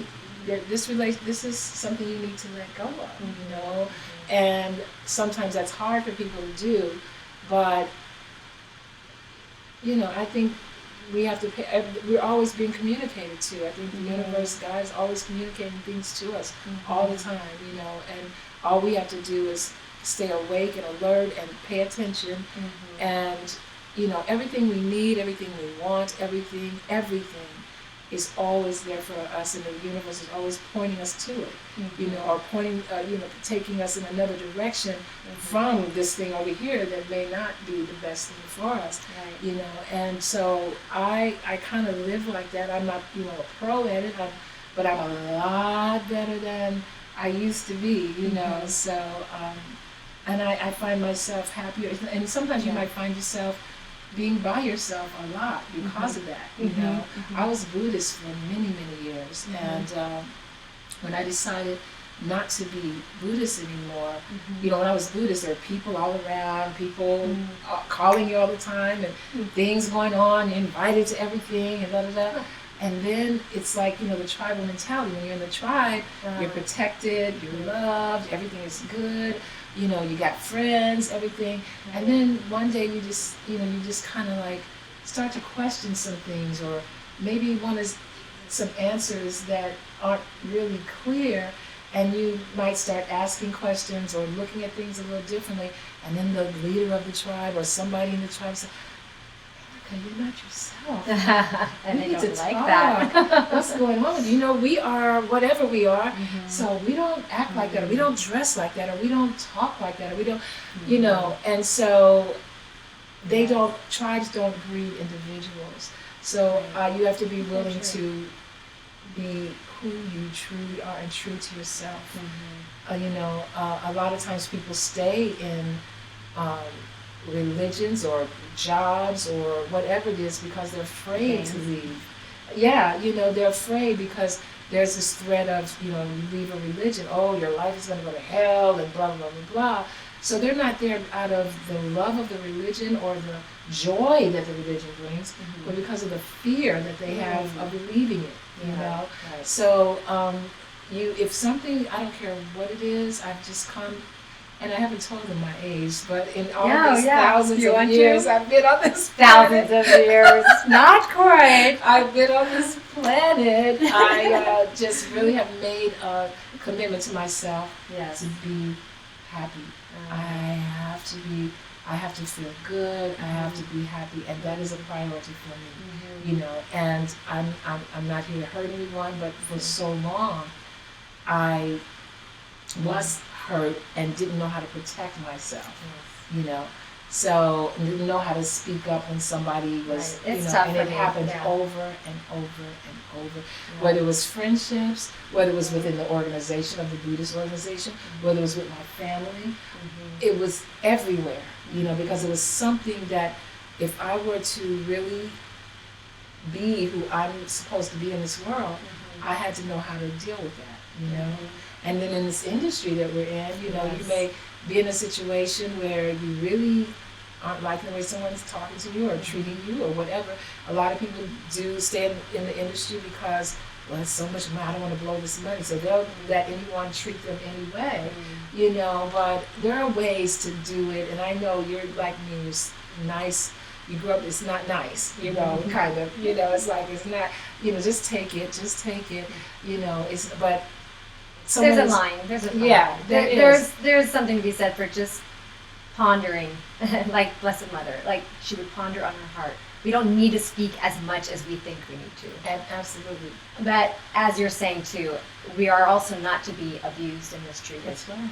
Because that's not respecting us, and we're not respecting ourselves. That's right. Because you wouldn't, if someone else came to you with saying, "Oh, this person is really abusive to me," or "They're talking to me crazy," you would say to them, "Well, you need to tell them, or you need to do it." Exactly. That's exactly. The advice I give to other people is great. That's right. In fact, I remember a friend said, that. "That's," and I'm like, "Oh, thanks." She goes, "That's the same advice you gave me." I'm like, "Oh, I'm good for others." But what I recognize is that you're a person too. I'm a person too. So that applies to me too. If I'm to tell you, well, that's, you know, you need to tell them, or, you know, that's whatever. That's what I learned, is that I am one of, you know, of the creations of this planet, and I deserve to be happy and respected and all that. So the only way I can be disrespected is if I allow it, and if I'm disrespectful to myself. Right. So anyway, that just became a thing that made it a little easier for me to speak up whenever I found myself in a situation like that. And that just reminded me of something. When I was at Disneyland on Tuesday with my friend, there was someone who I think, but I always try and give the benefit of the doubt to someone that was cutting in line. Oh, don't do that to me, because I can't stand it. But they might have been where they left and came back. I'm trusting, because she was with her son. But at first I'm like, is she cutting? and I'm venting to my friend, like, that's something great to show your kid, is to cut in line. Because it was right in a place where it kind of would have been like, oh, if we sneak in, they won't see. It could have been. But since I don't know, I prefer not to worry my little head about it. But it was one of those things that, like, what you do teaches other people that that's okay to do. And also reminds me of a counselor I went to, and she was very helpful to me in a very difficult time in my life. And one of the things she said, because it was that whole, like, taking care of yourself thing, so I was getting out of an abusive relationship, or trying to, I was still in it. And she said, you've got to think of yourself as I forgot if it was 5-year-old, 3-year-old, something very small, and making a choice for that little one. And what would be the best thing for them. And I would really put that into effect, like, okay, I should really go to this party, I'm a little under the weather. If it was my 5-year-old who was sick, would I drag her to no, I put her to bed. So that night I'm like, I'm going to bed.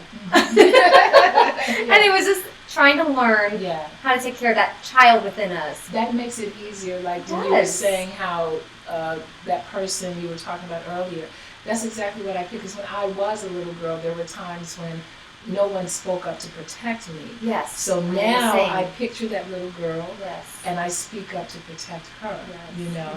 And then there's this great exercise you can do. It's called right hand, left hand. And if you're right, are you right-handed? I am. Okay. I was actually born left-handed, but my mom switched me to my right. Yeah, they used to correct that years ago. That's wrong. You got to right. She thought life would be easier as a right-handed person. Okay, they used to do that when I was growing up too. But so you're right-handed, though. That's the hand you write with. Right. So what you want to do is the hand that you don't write with. Sometimes, especially when you just like, sometimes you get a feeling. It's not like you're upset. It's not like you're ecstatic with happiness either, but you just kind of don't even know sometimes. And you just start writing, like, whatever it is you're feeling, don't think about it, just let it come out. But the main thing is that, I'm not feeling 100% today. I don't know why. I don't know, maybe I could almost cry, but then again, I'm not really feeling that. But whatever it is you're feeling, you write that. So then you take your right hand and don't think about it, just start writing and say, for instance, something comes out like, that's because, you think that something's not going to happen, but it is, or you're worrying and you're stressing and it's not necessary. Everything always works out for you. Always remember that and repeat. Things would just come out of you and it would be like God coming through you, right? But when you look at these two, the left hand will look like a child and the right hand will look like a parent. And it's amazing. It just takes your breath away. And it's parent-child, but it's right hand, left hand, It's amazing because you don't even know the stuff that comes out of that right side when you write. It's coming from somewhere else. But after you do it with the left first. Yeah, after you do it with the left, then you don't think about what you're going to write. Just start writing. Don't even think about it. And when you go back and you read it, it's amazing. And you see that scribble because you don't write very well. Right, not at all. And you see that it's powerful. Yeah, very powerful. We were doing something like that. I think we started with the right, and then it was, okay, everyone, now we're going to write with the left. I was like, oh, and we're making lists. I think it was lists, I can't remember what it was. It was when I was teaching weight management. So we try and get to the bottom of, like, why overeating and, trying to deal with those issues. And it's fascinating how the different side of your brain is working and what it brings out. So it was like, okay, you've exhausted that list. Now with your left hand, you're going to write more on that list, and more things will come up. The things you wouldn't have thought about because you're on another side of the brain. So this connects with that. Yeah, it's very amazing cool. what we can do and the power that we have. And, once we know, we can open a lot of doors. Absolutely. So you're going to tell them your age or no? Oh my God. Okay. Well, only if you want. They probably say, "Oh, we knew it anyway." I know. I don't share my age, so I don't. That's because as an actress, you are a range. Yeah. You are not that one. That's right. And you can't have that define you. So there are times I feel like saying, "Oh, if you only knew," but and it's really irrelevant anyway. It really. Unless of course, like, oh, there's this guy who likes me. Wait, he's 20 years younger. No. Okay, that's when it's important. That's the thing. Like right now, that's when it's like no. I tend to attract younger men. And of course, because he looks so much younger. I'm seeing someone kind of right now. It's new. Nice. But I tend to. He had asked me my age a while back, and I said, well, why does it matter? What I want to do is let's just get to know each other. I don't like people to even know my sign or any of that because my experience has been whoever you really are, you're going to show me that. See, right? Yeah, you're going to show. Whether if you start out being someone else, but who you really are is going to come through. Right. Is you can't pretend. Forever, or even for there's short periods of time. It doesn't take a long time to see that whoever you started out being, you turned out to be something else. And sometimes it can turn out to be something even better, or sometimes it's something worse. That they because people can say anything and act as any kind of way in the beginning. Sure. But and so once you start telling them birth signs and numbers, your faith numbers or whatever it's called, all that stuff. Then they start looking it up and reading, and then they start placing expectations or looking for certain things, and they don't really see you because energy is always changing. These things, even, people that do readings and stuff like this, they're reading from wherever their life is, wherever their vibration is. So they're not really, because energy is always changing. Your energy is changing if they're reading you. your energy's changing. So what they're saying, you know, is maybe relevant for that minute, but it changes. Interesting. You know, Yeah. and then wherever they're, because if their vibration, say for instance, if you're a baby and you see, you know, a tie pocket, you know, those tie pockets or whatever the ball. Yeah. To a baby, that's candy. Okay. But to an adult, Right. or a ball or something, Yeah. but to an adult, we know what that is, Right. you know, so depending on where you are, so if your vibration is somewhere lower, you're going to interpret things a certain way based on who you are and where your vibration is. So I just tend to try to go into relationships. I just want to, let's just see who we are, like that. you know, just no details, just because whoever you are, it's going to show. Right. You know, it's going to show regardless if you say, oh, he's a Aries and I just love Aries and they blah, blah, blah, blah, blah. You know? That doesn't work for online dating when you have all these questions answered. It helps me. It helps a lot because it's like, didn't answer no to a question I needed to be a yes. Yeah. Hey, that's easy because why fight about something that's integral to our lives? Yeah. So that part's helpful, but I totally get what you're saying. Yeah. It's just, that's why I struggle with the online dating of just, you know, you've got this picture. In fact, there was someone on there that I knew. I always hate that. I'm like, oh great, they see me on here. I run into that too. And I saw this picture and I'm like, oh dude, you're so much better in person. Like that picture, it just wasn't. Yeah, I'm like, oh, you're such a great guy, like in person. But see, anyway, you have the picture and then all this information and you know your big things. Yeah. And it was like, okay, the age and this. And this. So it's just such an interesting, like, it is. You're kind of put in a nutshell. Yeah. And then I was telling my friend, like, so it shows that people are looking at my profile, but they're not writing to me. So I'm like, what is it about my profile? She goes, don't worry about it. If there's something that you don't like of someone's profile, you don't write to them. I'm like, that's true. And do I want every single one of them to like me? No. But of course, kind of maybe. Like, well, what is it that they didn't like? Here I can handle acting and all the rejection. Oh, yeah, like, that's hard. Add on online dating. You're like, oh, great. Yeah, I've been there. I've done that. Absolutely done that. So much better if you can meet them in person in a cool way. Well, you know, I find, because you can meet people in person and their facade too, you know. True. And that's the whole thing. It's like, that's what, you know, a lot of people are like, oh, you're going to go online dating? I'm like, well, yeah, because it's the same difference to me. Sure. I could meet someone and they could say they're this, they do that, they have this. And I've done it. True. Yeah, exactly. And I've done it. You know, most of your life, online dating is, you know, just started, about 10, 20 years ago or something. But, you know, you've met people all along in person. And I mean, I've run into the same things as I run into online dating, you know, and I've run into some good things, you know, both ways. Right. So I'm just like, like about, you know, the thing is, I just depend on my intuition, that's good. You know, and because I've had a certain amount of time on this planet, I've learned, you know, to see. A certain amount of time, a certain number of years. Yeah, a few years. I'm a little seasoned. We're wiser. Well, you know what? I haven't told my friend how old I am. Oh, okay. Yeah. So he's younger, I'm guessing. I haven't asked him. You haven't how old asked he him is either. Oh. But I know everybody's younger than me. Yeah. Well, when you look as great as you do, how do you get away from it? Even when I was in school, I used to laugh about that. I'm like, there might be a couple of teachers here at my age, if not younger. Some people you thought were, and they were younger. And I don't like to tell, you know, like certain women, I'll meet them and they'll feel good about themselves. And that's what you told them. I'm 52, you know, and I'm like, oh, you look wonderful. And I won't tell them my age. No.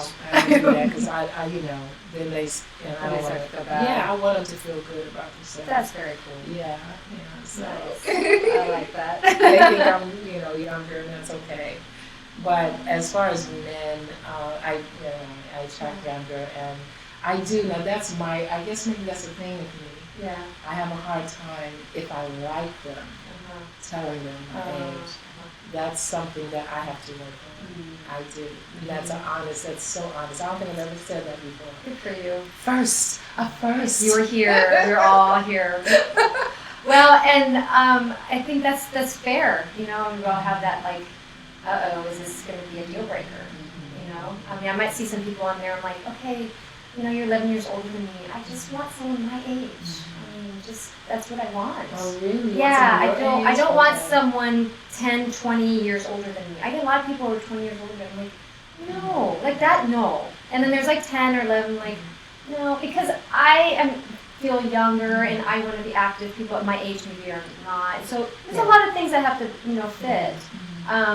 But I think that's fair too for you. Just like, well, they can be okay. And I think when it's that right person, they're going to be like, that's fine. And that's what I need to know them long enough to see who they are. Because there's no use me telling them if I don't. It's not going to work. They don't need to know much more than what they know, period, about anything about me. So, I just, again, I play it by ear, but I will, if I do really like them, then I tell them or whatever. Yeah. And it's always been positive what I do tell them. But what I've read, though, is one of the best matches, period, is when the woman is at least 11 years older than the man. That's one of the most. As a matter of fact, there was someone there yesterday. His wife is 10 years older than him, and they've been together 22 years. Wow. Yeah. Okay. So I was like, I have had to change because I didn't like even dating someone who was a year or two younger. Okay. And now I'm just like, I'm okay with a few years because of what our interests are. I'm more like a younger. You are a younger spirit. Yeah. And that's the thing too when you're saying older men for me. That would not work for you. Unless they are exceptional. Again, I look at that, because I know I'm very, I'm flexible, and a lot of people are unflexible when they get older, and, just have a youth, because what you feel in your mind is what you reflect in your body, and so and then a lot of times, if they're much older, they're very frugal and things like that. This is mine. I worked my whole life for this. Yeah. Oh, that's too much. That's the one statement that I hate. Oh, that costs too much. Oh, I don't like that. And I don't ever go for things that, the most expensive, but if there is something I like, I want to do, or whatever. Oh, Lord, I've seen it. I try not to say that so much. Yeah. Like that restaurant? Oh, it's expensive. No, it's like, I was just listening to something on the way here. It's like when you say, oh, I can't afford that, or oh, that's you're making that a reality. Yeah, and you're taking away, you're looking at the lack as opposed to the abundance. Yes. And I feel that I'm worth certain things, like somebody was talking about, I eat pretty much organic every day, organic food. Now, whether it's 25% or whatever it is, if it's the best, I want it for myself, And some people spend, that kind of money on more money than that, on Gucci's and this, that. I'd rather put it in my body, so. I like that, So I do that, on a day. I was explaining this last night, the same thing, to the same person, and because they had made a comment about, you need it so-and-so all the time, you buy your own.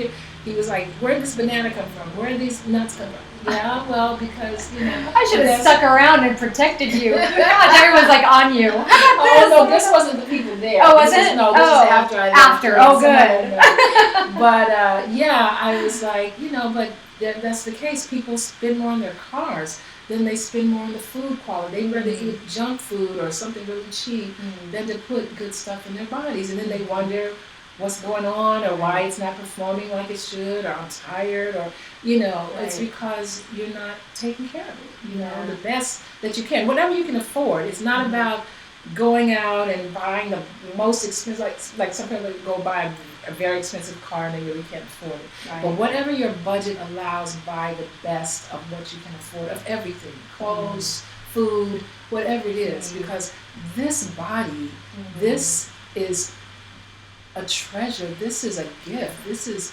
to be appreciated, and so that's how I appreciate it. I've been without a lot of things before, but I don't know, I've always felt the importance of that, and then I went for 10 years, and my feet and legs were swollen like this for 10 years, and I wound up healing myself, but that was after being given steroids on a daily basis, oral and injected with cortisone in my triceps every day, and buying a machine that somebody said I needed to have, $9,000 machine.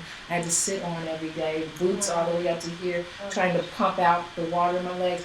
I mean, I went to every doctor, went to a vascular surgeon, told me there was nothing that can be done about that. He came in the examining room with no shoes on. I knew something from the beginning was not right, and he sat down in the chair, he was tired. Stand on that box over there, and I had a really long skirt because I had to buy extra big shoes, like 10s, and I wore 8. But in order to even fit, and so I wore boots. There was this one pair of cowboy boots I used to wear all the time.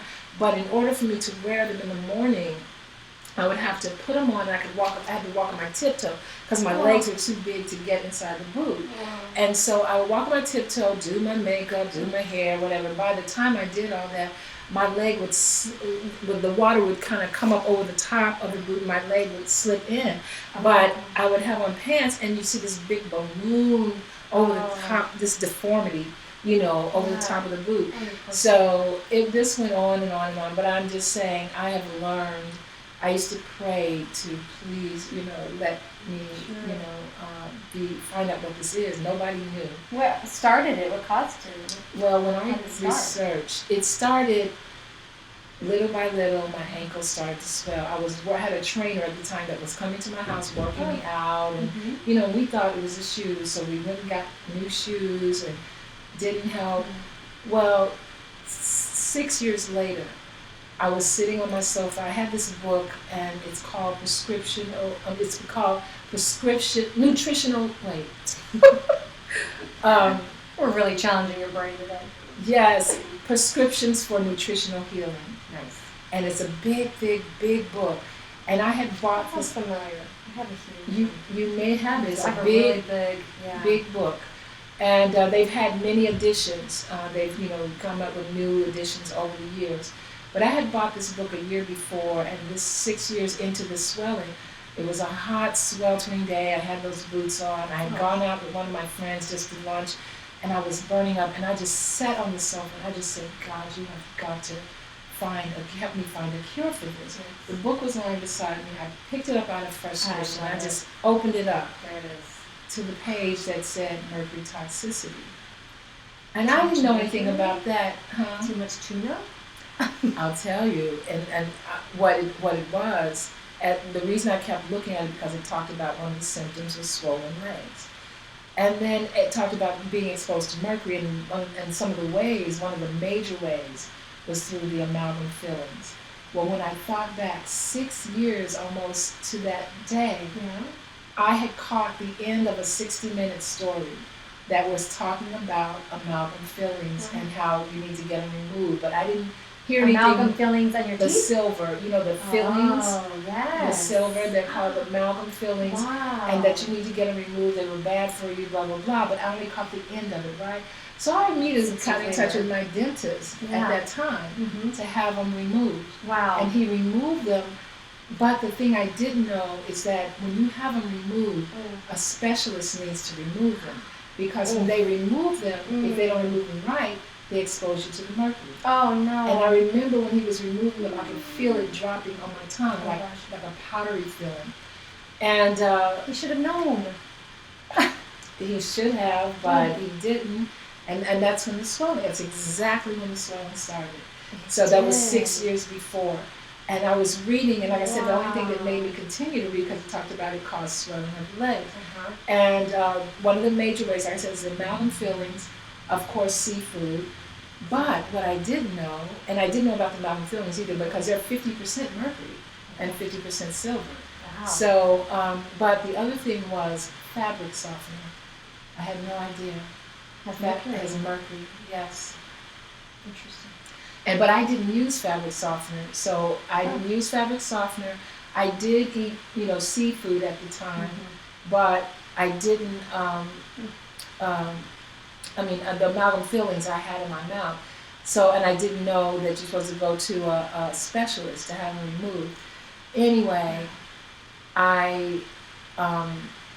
the book recommends all these herbs and vitamins and minerals and all this stuff, and that you can take to counteract these things. So I went and bought everything. And my hand would be this full that it wouldn't close. 3 times a day I took these things, these vitamins and all this stuff. But I literally, the 3rd day into it, I was sitting on the sofa and my leg just started to deflate like a balloon. And I just jumped up like, oh my God.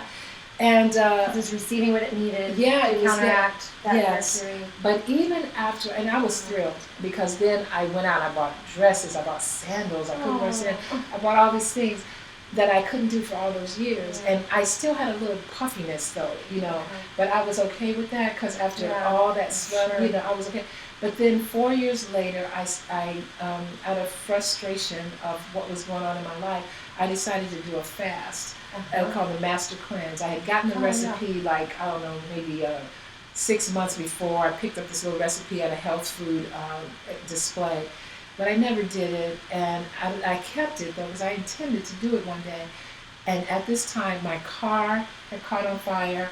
I was living someplace. I didn't know. I'm driving down the street. The engine was in the back, and people are blowing and everything. I'm like, and I'm just and I was in a play at the time. So I had all my costumes. They had been custom fitted and everything in the car. On my way to opening night of the play. Oh gosh, you can't make this a more interesting story. I mean, I've had some things. Anyway, the flames are just flaming up in the back. Is that what gave you this beautiful color of hair? No, but I pulled over and the car was just burning up, and so people were pulling me back, and this man was holding me, and I said, but my costumes are in the, and it was like for this this whole church and a charity event, and they were counting, you know, I put my car, and I broke away from the man, ran to the car and pulled all my costumes out. I know most people would be like, are they crazy? No, I was saying, but you don't understand. You know, pulled all of them out. And watched the car. I could see you letting go. And still went to the play and did the play. You're amazing. I literally forgot about the fact that my car had burned up. You know that because you're on my way there. Yeah, I was. Yeah, until it was over, and I was like, reality. Oh God! It was before Uber and all that stuff. This was in like 90. No, it was like 99 or 2000, something like that. Yeah, and I was like, okay, but that's when, you know, but yeah. So I decided to do this fast because of, you know, events like that. And I just did it, and the first day I said, you know, I said to God, I'm doing this as a sincere gesture to you to show you that, you know, I'm going to do this until these things change in my life. And this is as my sincere gesture. That's all I could offer. That's all I had to offer was me. And that was me fasting. And I'm going to tell you, prior to that time, the most I had fast was 2 days on a juice, you know, making juice, delicious tasting juice. Right. And I couldn't make it through that. Right.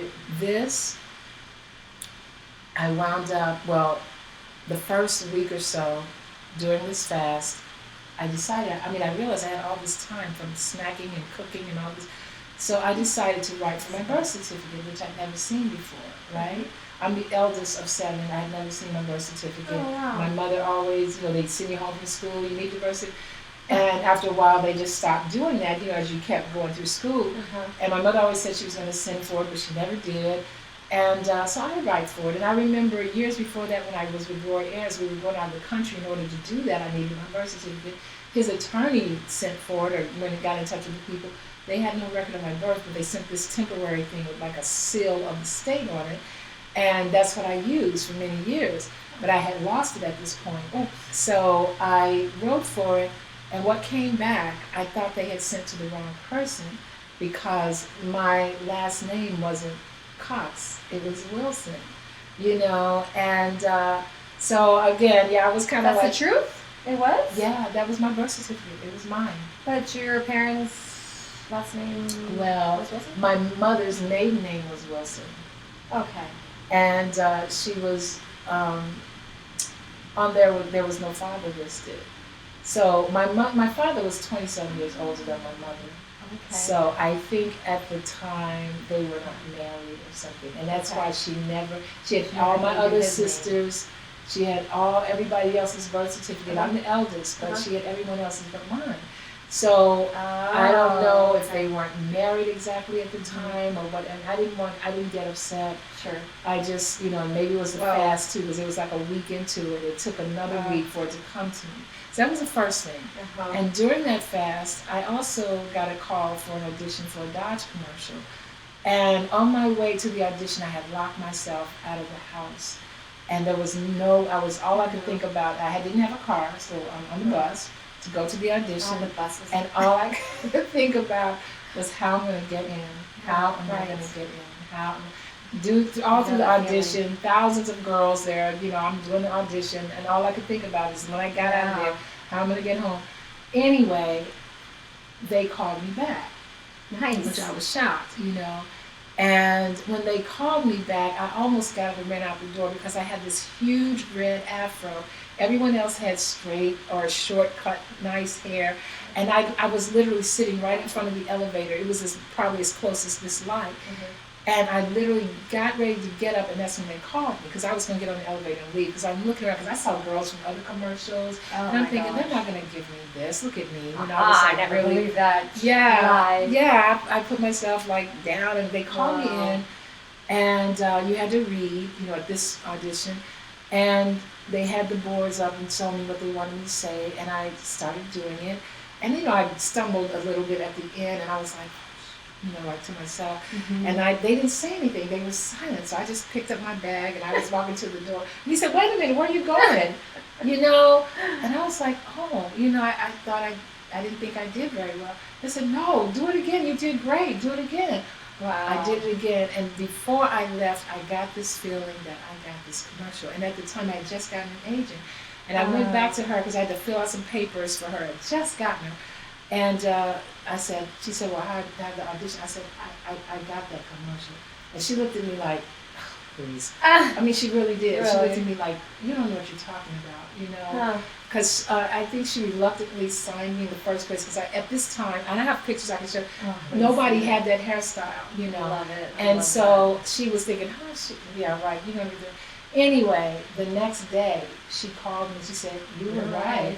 You got that commercial." That's awesome. So this is all within this time of fasting, right? Wow. So after doing the commercial, it wasn't to be aired until November of that year. This is the summer. This is like June and July.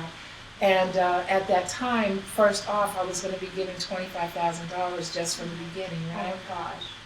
So time was going on. I have no money. I'm, whatever. And I think I got a little bit of I got a little bit, like a $4,000 initially for that. I got a little money, but I was determined until I saw I needed a car. I wanted, to move. Just all these things. And I was going to keep doing this fast. Well, on the 37th day of my fast, 37th day, the agent said, "Sylva, they sent that money." This was in August. They sent your money. They sent it way before November. They weren't supposed to send it to November. And so when you fast that long, you have to take, your digestive system completely shuts down. Wow. It rests, because when that digestive system is resting, it's overworked usually by the way we eat. Right. So every other system is not functioning as it should either. They're overworking because you're eating stuff that's creating, making the digestive system overwork to digest it.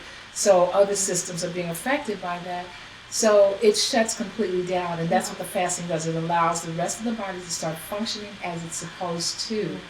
So in order to start your digestive system back again, you can't just start eating. No. You have to drink fresh orange juice. I would go to farmer's market every day. I'm telling you, that orange juice tasted like heaven. Wow. Because all those days of drinking just that mixture, that's it. No food, nothing. Wow. But at that time, I was saying all that to say the other benefits of the fasting was that the swelling went out of my feet, and there were times like around the 21st, 22nd day, I felt really ill because whatever was clearing my system, so I was feeling it, But again, not realizing that I was curing myself of this swelling. I didn't know any of that. And then everything reflected on the outside because I was changing inside. I found out my birth, things I didn't know all my life, and then got a commercial, some more money than I've ever made on any job, paid me for 3 years, yeah. All these things happened, and, and I was able to, be normal again. And it was get a car. I bought a Mercedes cash. Whoa! Nice. I did. And then I was able to get and move and, everything just turned around. It was a spiritual fast, Absolutely. But it became a physical, it reflected healing everything. thing too. Absolutely. In every aspect of my life, it just healed everything. The thing about me wondering about never seeing my birth certificate, this is something from a little girl, and things from will come the up. first week, that happened, right. So when we're open and allowing change, wanting change to happen, that's right. Asking for God to guide us, that's right. That's when we're ready. He's like, okay, I'll take you for a ride. Yeah, well, it was. It's been happening ever since. Wow. I've been on this journey, really spiritually, physically, mentally, and that's on the bottom line of everything. That is what has helped me retain my youthful spirit, really, Yes. The external things definitely help, but it's that internal connection, that has really been the foundation for everything, So. Yes. I like this too, a short film that I've written. It's called Beautiful, and it's really about finding the inner beauty. Yeah. And all the characters need to find that, not just the main character, but That's nice. Yeah, it's very nice. Everybody needs that. Yeah, absolutely. Wow. Well, I know we could sit here for 5 hours, and I don't want you to even look at the clock because I know you said you only had until a certain time, so I hope you're not late for something. I was a little late getting here. You were, so I'm hoping you're okay. But I just didn't want to stop. Okay. It was so great, all the things that we shared and talked about. I'm just really appreciative, and that you found me interesting enough. Oh my gosh, is she not totally interesting? I mean, wow. Wow. Well, I guess so I will much to reveal offer. the thing that I didn't reveal. You are? Only if you want to. Yeah. People are probably like, we're waiting to find out. She's not. Yeah. Or do they email? They could write little over here, I think. Okay. Live chats. Let's tell them if they want to know. If they want to know, they can email. We'll tell them via email. Okay. They can email if they're curious to me, and then I can tell them. Yeah, to you. Yeah. Okay. Absolutely. All right, so maybe I'll write that on the little thing. Yeah. Okay, I like that. Yeah. You'll have to remind me because I kind of half heard it. Misty? Oh yeah. Cállate. Kind of listens. So another little beginning of a show we're doing. I'm not sure of the name yet, but I posted this thing because I was really upset with my dog because she does certain things. Okay. And so I told my friend when we were at Disneyland, I said, I posted this YouTube video that people would probably either hate me or think it's funny. Okay. But she did something, I'll just have you watch it, but she did something with the trash, so then I did something to retaliate. Oh, okay. Hoping that she'll learn. People are like, she's an animal. I'm like, no, she's smart. She'll understand why I did what I did. So anyway, I posted that, and my director friend, we had talked about that we would do like an animal show. Back when we had the studio, we were going to do exercise and a travel one and a book reading to kids, this guest one, like all these stuff. So he posted my thing about not expert, but something like expert pet disciplinarian. I'm like, oh yeah, right. So, but I thought, well, why not? And he made it sound like not virtual, what's that, reality, which is reality. It's my reality. So then I posted another one yesterday or the day before. So somehow it'll kind of go together of, hopefully it's that we learn together and that people who have things that they want to learn and get better with their animals, that I can help them in some way. But first I have to see how broken I am, how many things I'm struggling with. So one of the things will probably be her barking. We'll work on that too.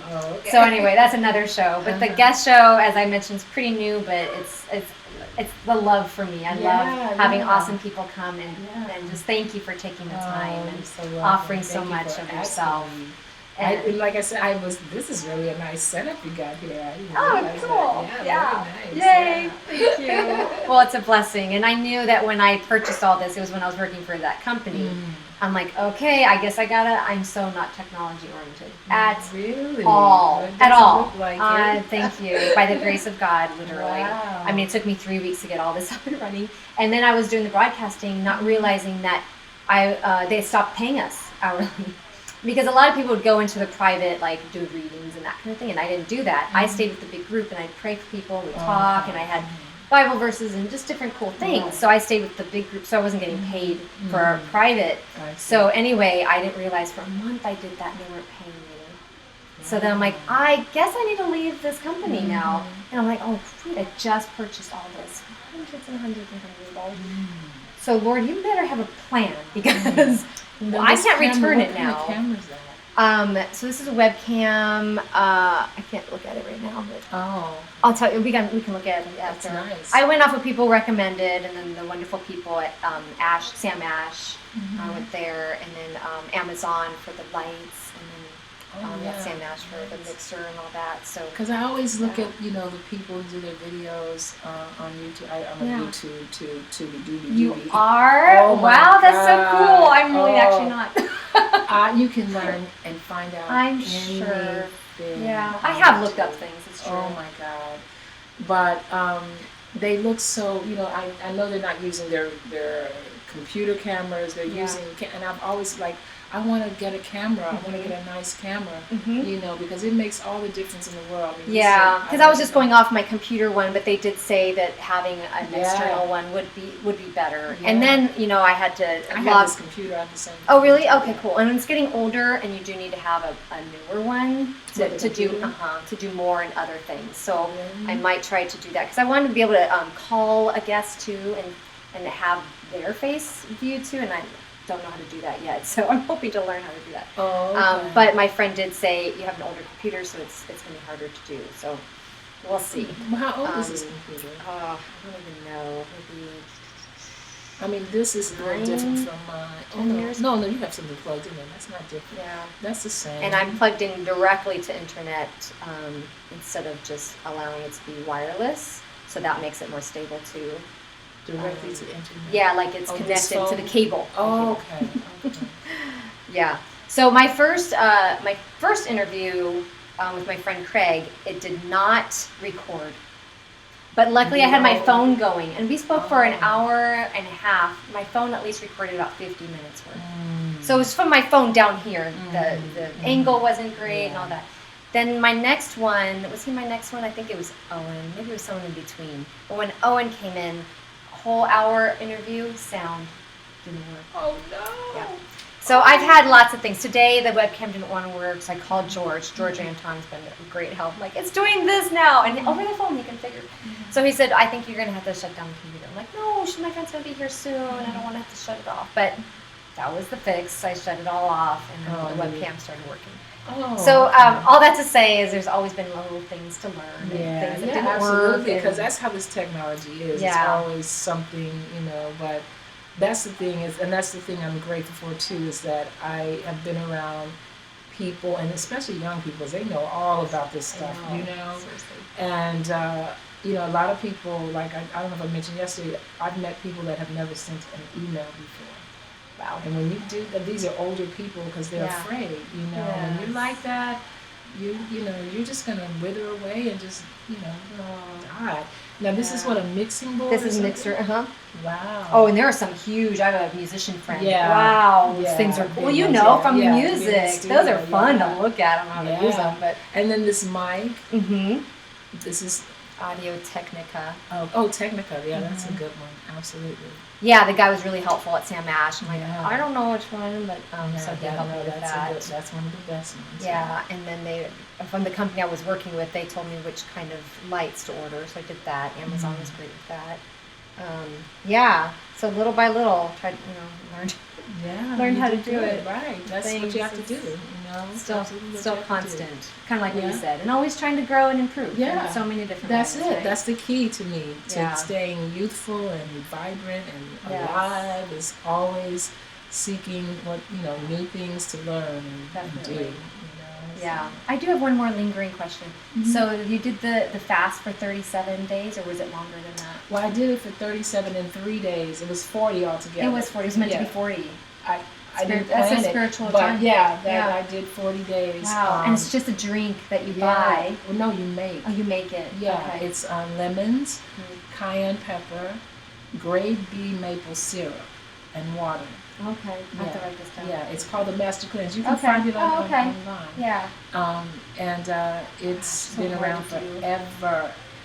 You know, I had and I've done it since then. I've done it. Oh yeah. For the 40 many days times. again? I've done 40 days again. Wow. I've done 21 days. I've done. It just How about a depends day? on what. To me, I'm the worst faster. the hardest day is the first day. That's it. Yeah. Once I get past the first day, I'm okay. Right. And I do want to do a fast soon, you know. But It is very spiritual. And I'm gonna tell you, It really, oh my it God. just kind of opens you.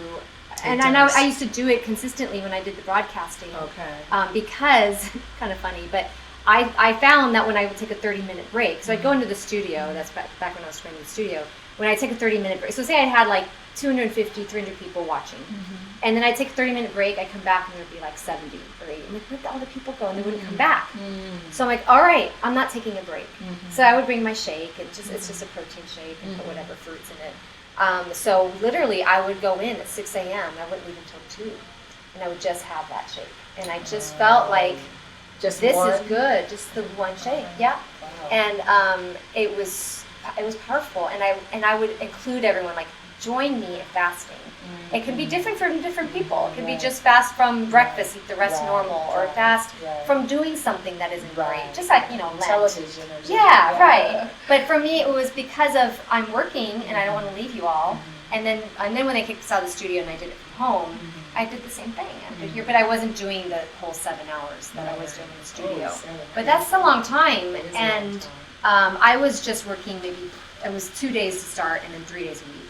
Oh, okay. So it was those days I felt like were really spiritually powerful days when I was fasting. Yeah. And it was for that reason more that spiritual connection. Yeah, and it does. I'm gonna tell you, like around the 20th day every time, even before then, but around the 20th day, you are so euphoric, and the things that come out of your mouth, you know they're coming from some higher power, and that come through you and out of your mouth. You're soft. There's no problems. You're just at one with the universe. It feels, you know, it is amazing. It is a thrilling feeling. It is that feeling that people want to have all the time, you know. But somebody will say something, you'll say the most profound. You're like, wow. I mean, really, seriously. Literally. I I'm wow like, myself. Wow, that came from me. Or I'll read That's things that I awesome. wrote during that time, and I'm like, that came from me? That's really cool. It is. It's really amazing, amazing where it takes you. Yeah. You know? It makes me want to do it, except for, so even now I still struggle, like, I should at least be fasting once a week. You know, I'm like, I might start with great intentions, and I'm like, oh, I'm hungry, I'm gonna eat this. And then there are a couple of times where I've been like, okay, I do for like half the day or whatever, and then I'll have like a meal or whatever. And that worked when I was doing that, is, you know, then most of those days I would go to the gym. So I'd have a little snack first, like almonds or something, go to the gym, and then I'd have my meal after.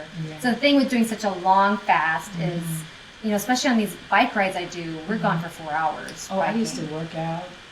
On the fast? Yeah, because and it gives you a balance. That mixture is a balance of everything you need. Nice. It's a balance. Now, the first, say, 3 to 5 days, you might feel extra sleepy. Your body's now, because it's detoxing, and it'll make you a little sluggish, a little tired. But the sleep will be wonderful.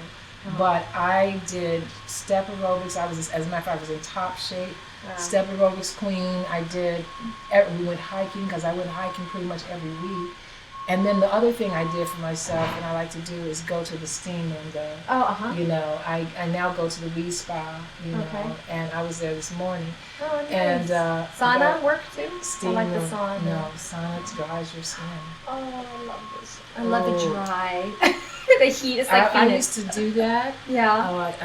I used to get in the sauna every single. We'd work out for 5 and 6 hours straight, and we'd get in the sauna every single night.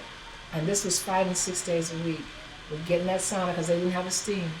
But I used to look at myself and go, I'm so drawn and so tight looking, my body looked great, but my face looked, this was like 97, 98. I looked older then than I do now because I lived in that sauna. Really? But it gets its toxins out, but so does steam. Good. It does? Yeah, steam adds moisture though. As you get older, you want to add moisture, not take it away. Okay.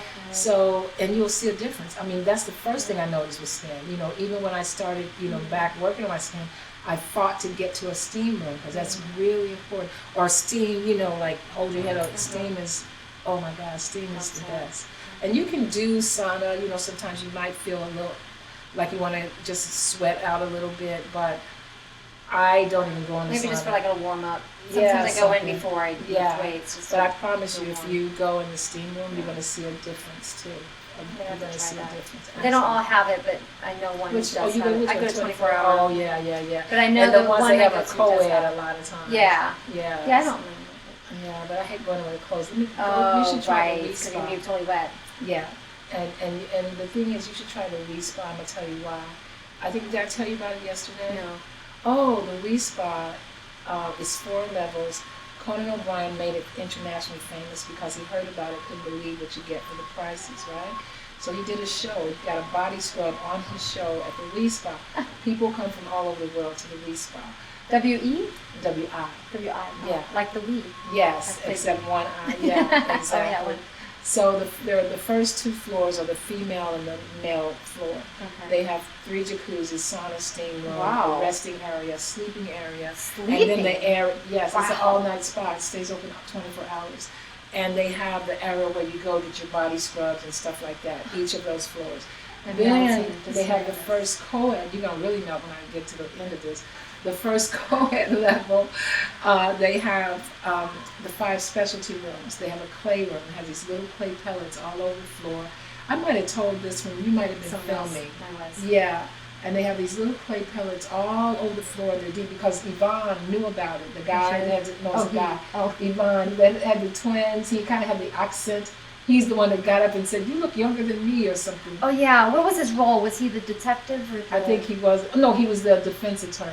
Defense attorney. Yeah, he was on your episode. That's why. Yeah. Kind of big guy. But then he filmed something on the other. They asked him to come in and film something on the other. On ours? Yeah. Oh, really? And they had asked him because it was a last minute kind of thing. Okay. Yeah, I was only with the detectives and then my husband. Okay. Well, anyway. Hopefully that's not too much information. They won't know what it is. Oh no! I didn't even realize we were still filming. I didn't. I love it. It's just a conversation. Oh my God! And she's not worried about time. No, I am. I really am. But anyway, I'm going to finish telling you this. So the Spa. I forgot we were filming. It has a clay pellets, and they're all over the floor. So it's very deep. When you walk in, you lay on these little round pellets. They form to your body, and what they're doing, they're taking away the heavy metal toxins that are in your system, and you just lie. And I sleep so good because it's a heated room, and because they form to your body, it's real comfortable. So then they have the Himalayan salt room, pink salt all over the floor. You lay on that; it's heated. They're taking away the positive ions we're exposed to because salt gives off negative ions when it's heated. So it counteracts like when we're doing our computers and phones, and we're exposed to all these, and they form free radicals in our bodies, which cause all kind of disease like cancer and stuff. So the Himalayan salt, that's what it's doing. It's helping to detox in that way. And then they have a room that's over 200 degrees, and you don't sit down, you don't lay down, you don't do nothing. That's when you can't wear a necklace. You can't. It hurts. Exactly. There are times in the sun I'm like, oh. Yeah, you can't wear. Pretty much you don't wear anything because it's so hot. Regular steam rooms and saunas are 128 to 150. Okay. This is 228. This room. So it detoxes. You can sweat out anything you need to get out of your system. You stand in there. Because like I said, it's too hot to sit down on anything. Long? It's up to you. It's up to you. Seriously, if people pass out, that is super hot. Well, if they stay too long, you don't want to pass out in there either. You don't. But anyway, that room, and then they have the jade room, which is jade all over the walls. You can sit in there.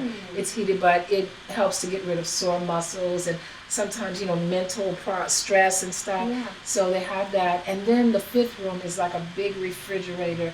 It has like ice. You see the ice on the pipes. Because what it's going to do is tighten all the pores from all the opening of the heat. Tighten the pores, tighten the skin.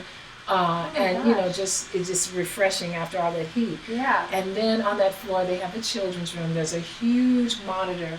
And so no matter where you are, you can see what's going on in the children's room. Wow. They have a restaurant on that floor. They have a computer center, about 6 or 7 computers you can use anytime. Stay there all day? Yeah, and there's a sleeping area, and the resting area is huge on that floor. And the last floor is the 4th floor, which is actually the roof. It's an open roof. They have heat lamps up there. They have all kind of lounge sofas, shade lounges, tables and chairs, big televisions up there, and you can sleep up there or whatever you want up there. Now, when you get there, they give you your outfit that you wear on the co-ed. Everybody wears the same little outfit. Anytime you go on the co-ed levels, you want to wear the outfit that they give you. They give you towels, they give you house shoes, they give you robes, they give you blankets, and so you go and you just, and now, and so you go, and so if you go to the Wee Spa anytime from 5 a.m. on, you can stay until 4 a.m. the next morning for $25. If you go to the Wee Spa and say, I want to spend the night, you can go from 5 a.m. until 11 a.m. the next day for $35. And all those things I talked about, you get to do for those prices. Really? Yes. Now, they have, facials and body scrubs and all that stuff, massage, they have all that, that's extra. But just doing that alone. Do you go often? Oh, I do. I mean, you must go week. and go for 5 hours. I mean, how do you do all that stuff quickly? You can't. Well, you choose what you want to do. Oh, okay. You don't do that whole process. Yeah, you don't have to do everything. Okay. It's up to you what you want to do. If you did that whole process, though, that could take you. It depends on how long you stay in each 2 room. hours.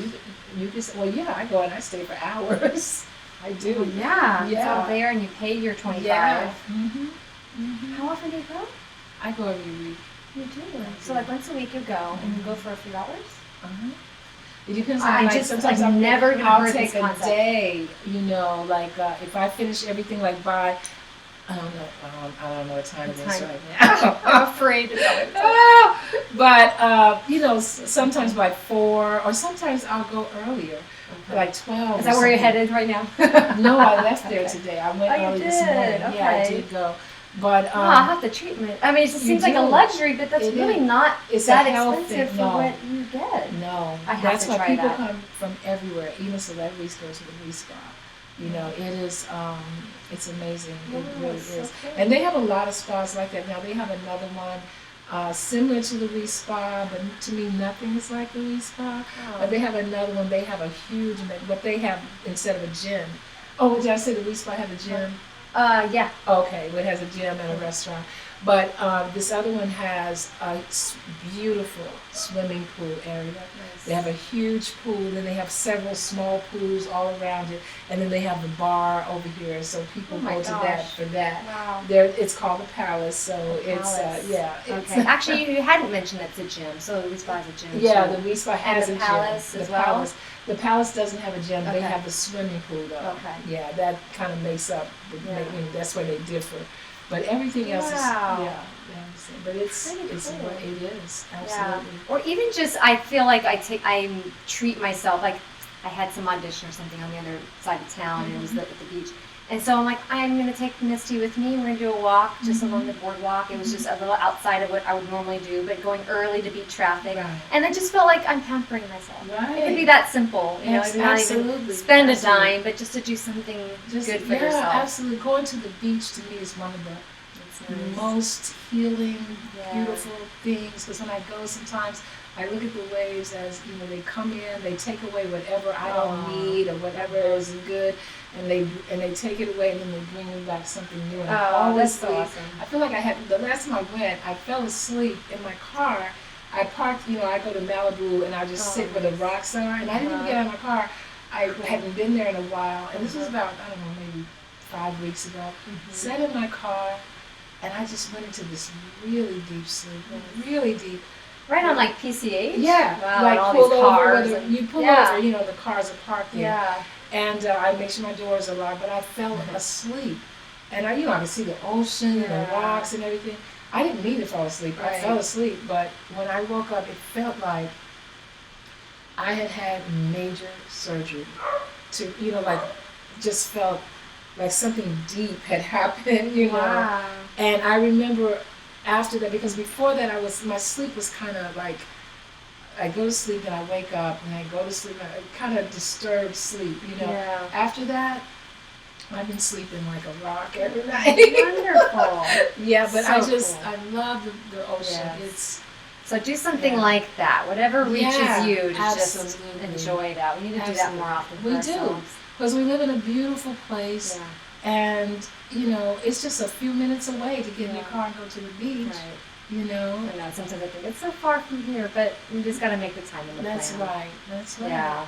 Well, I thank you so much. I do thank respect you. your time and everything you probably have to get back to. So what a gift to have our guest today. So Sylva, thank you so much for being here. And please come back, because I'm sure if you want her back, let me know, and I'll say, but those people want you back. So definitely would love to have you come back and just share more, because you're just a wealth of outpouring. So thank you very much. And thank you guys for being a part of it. And share this with your loved ones, because what a gift, what a beautiful person, and we can learn so much from each other. All right, have a wonderful day. Be a blessing to all those around you. Thank you. And we'll stop streaming.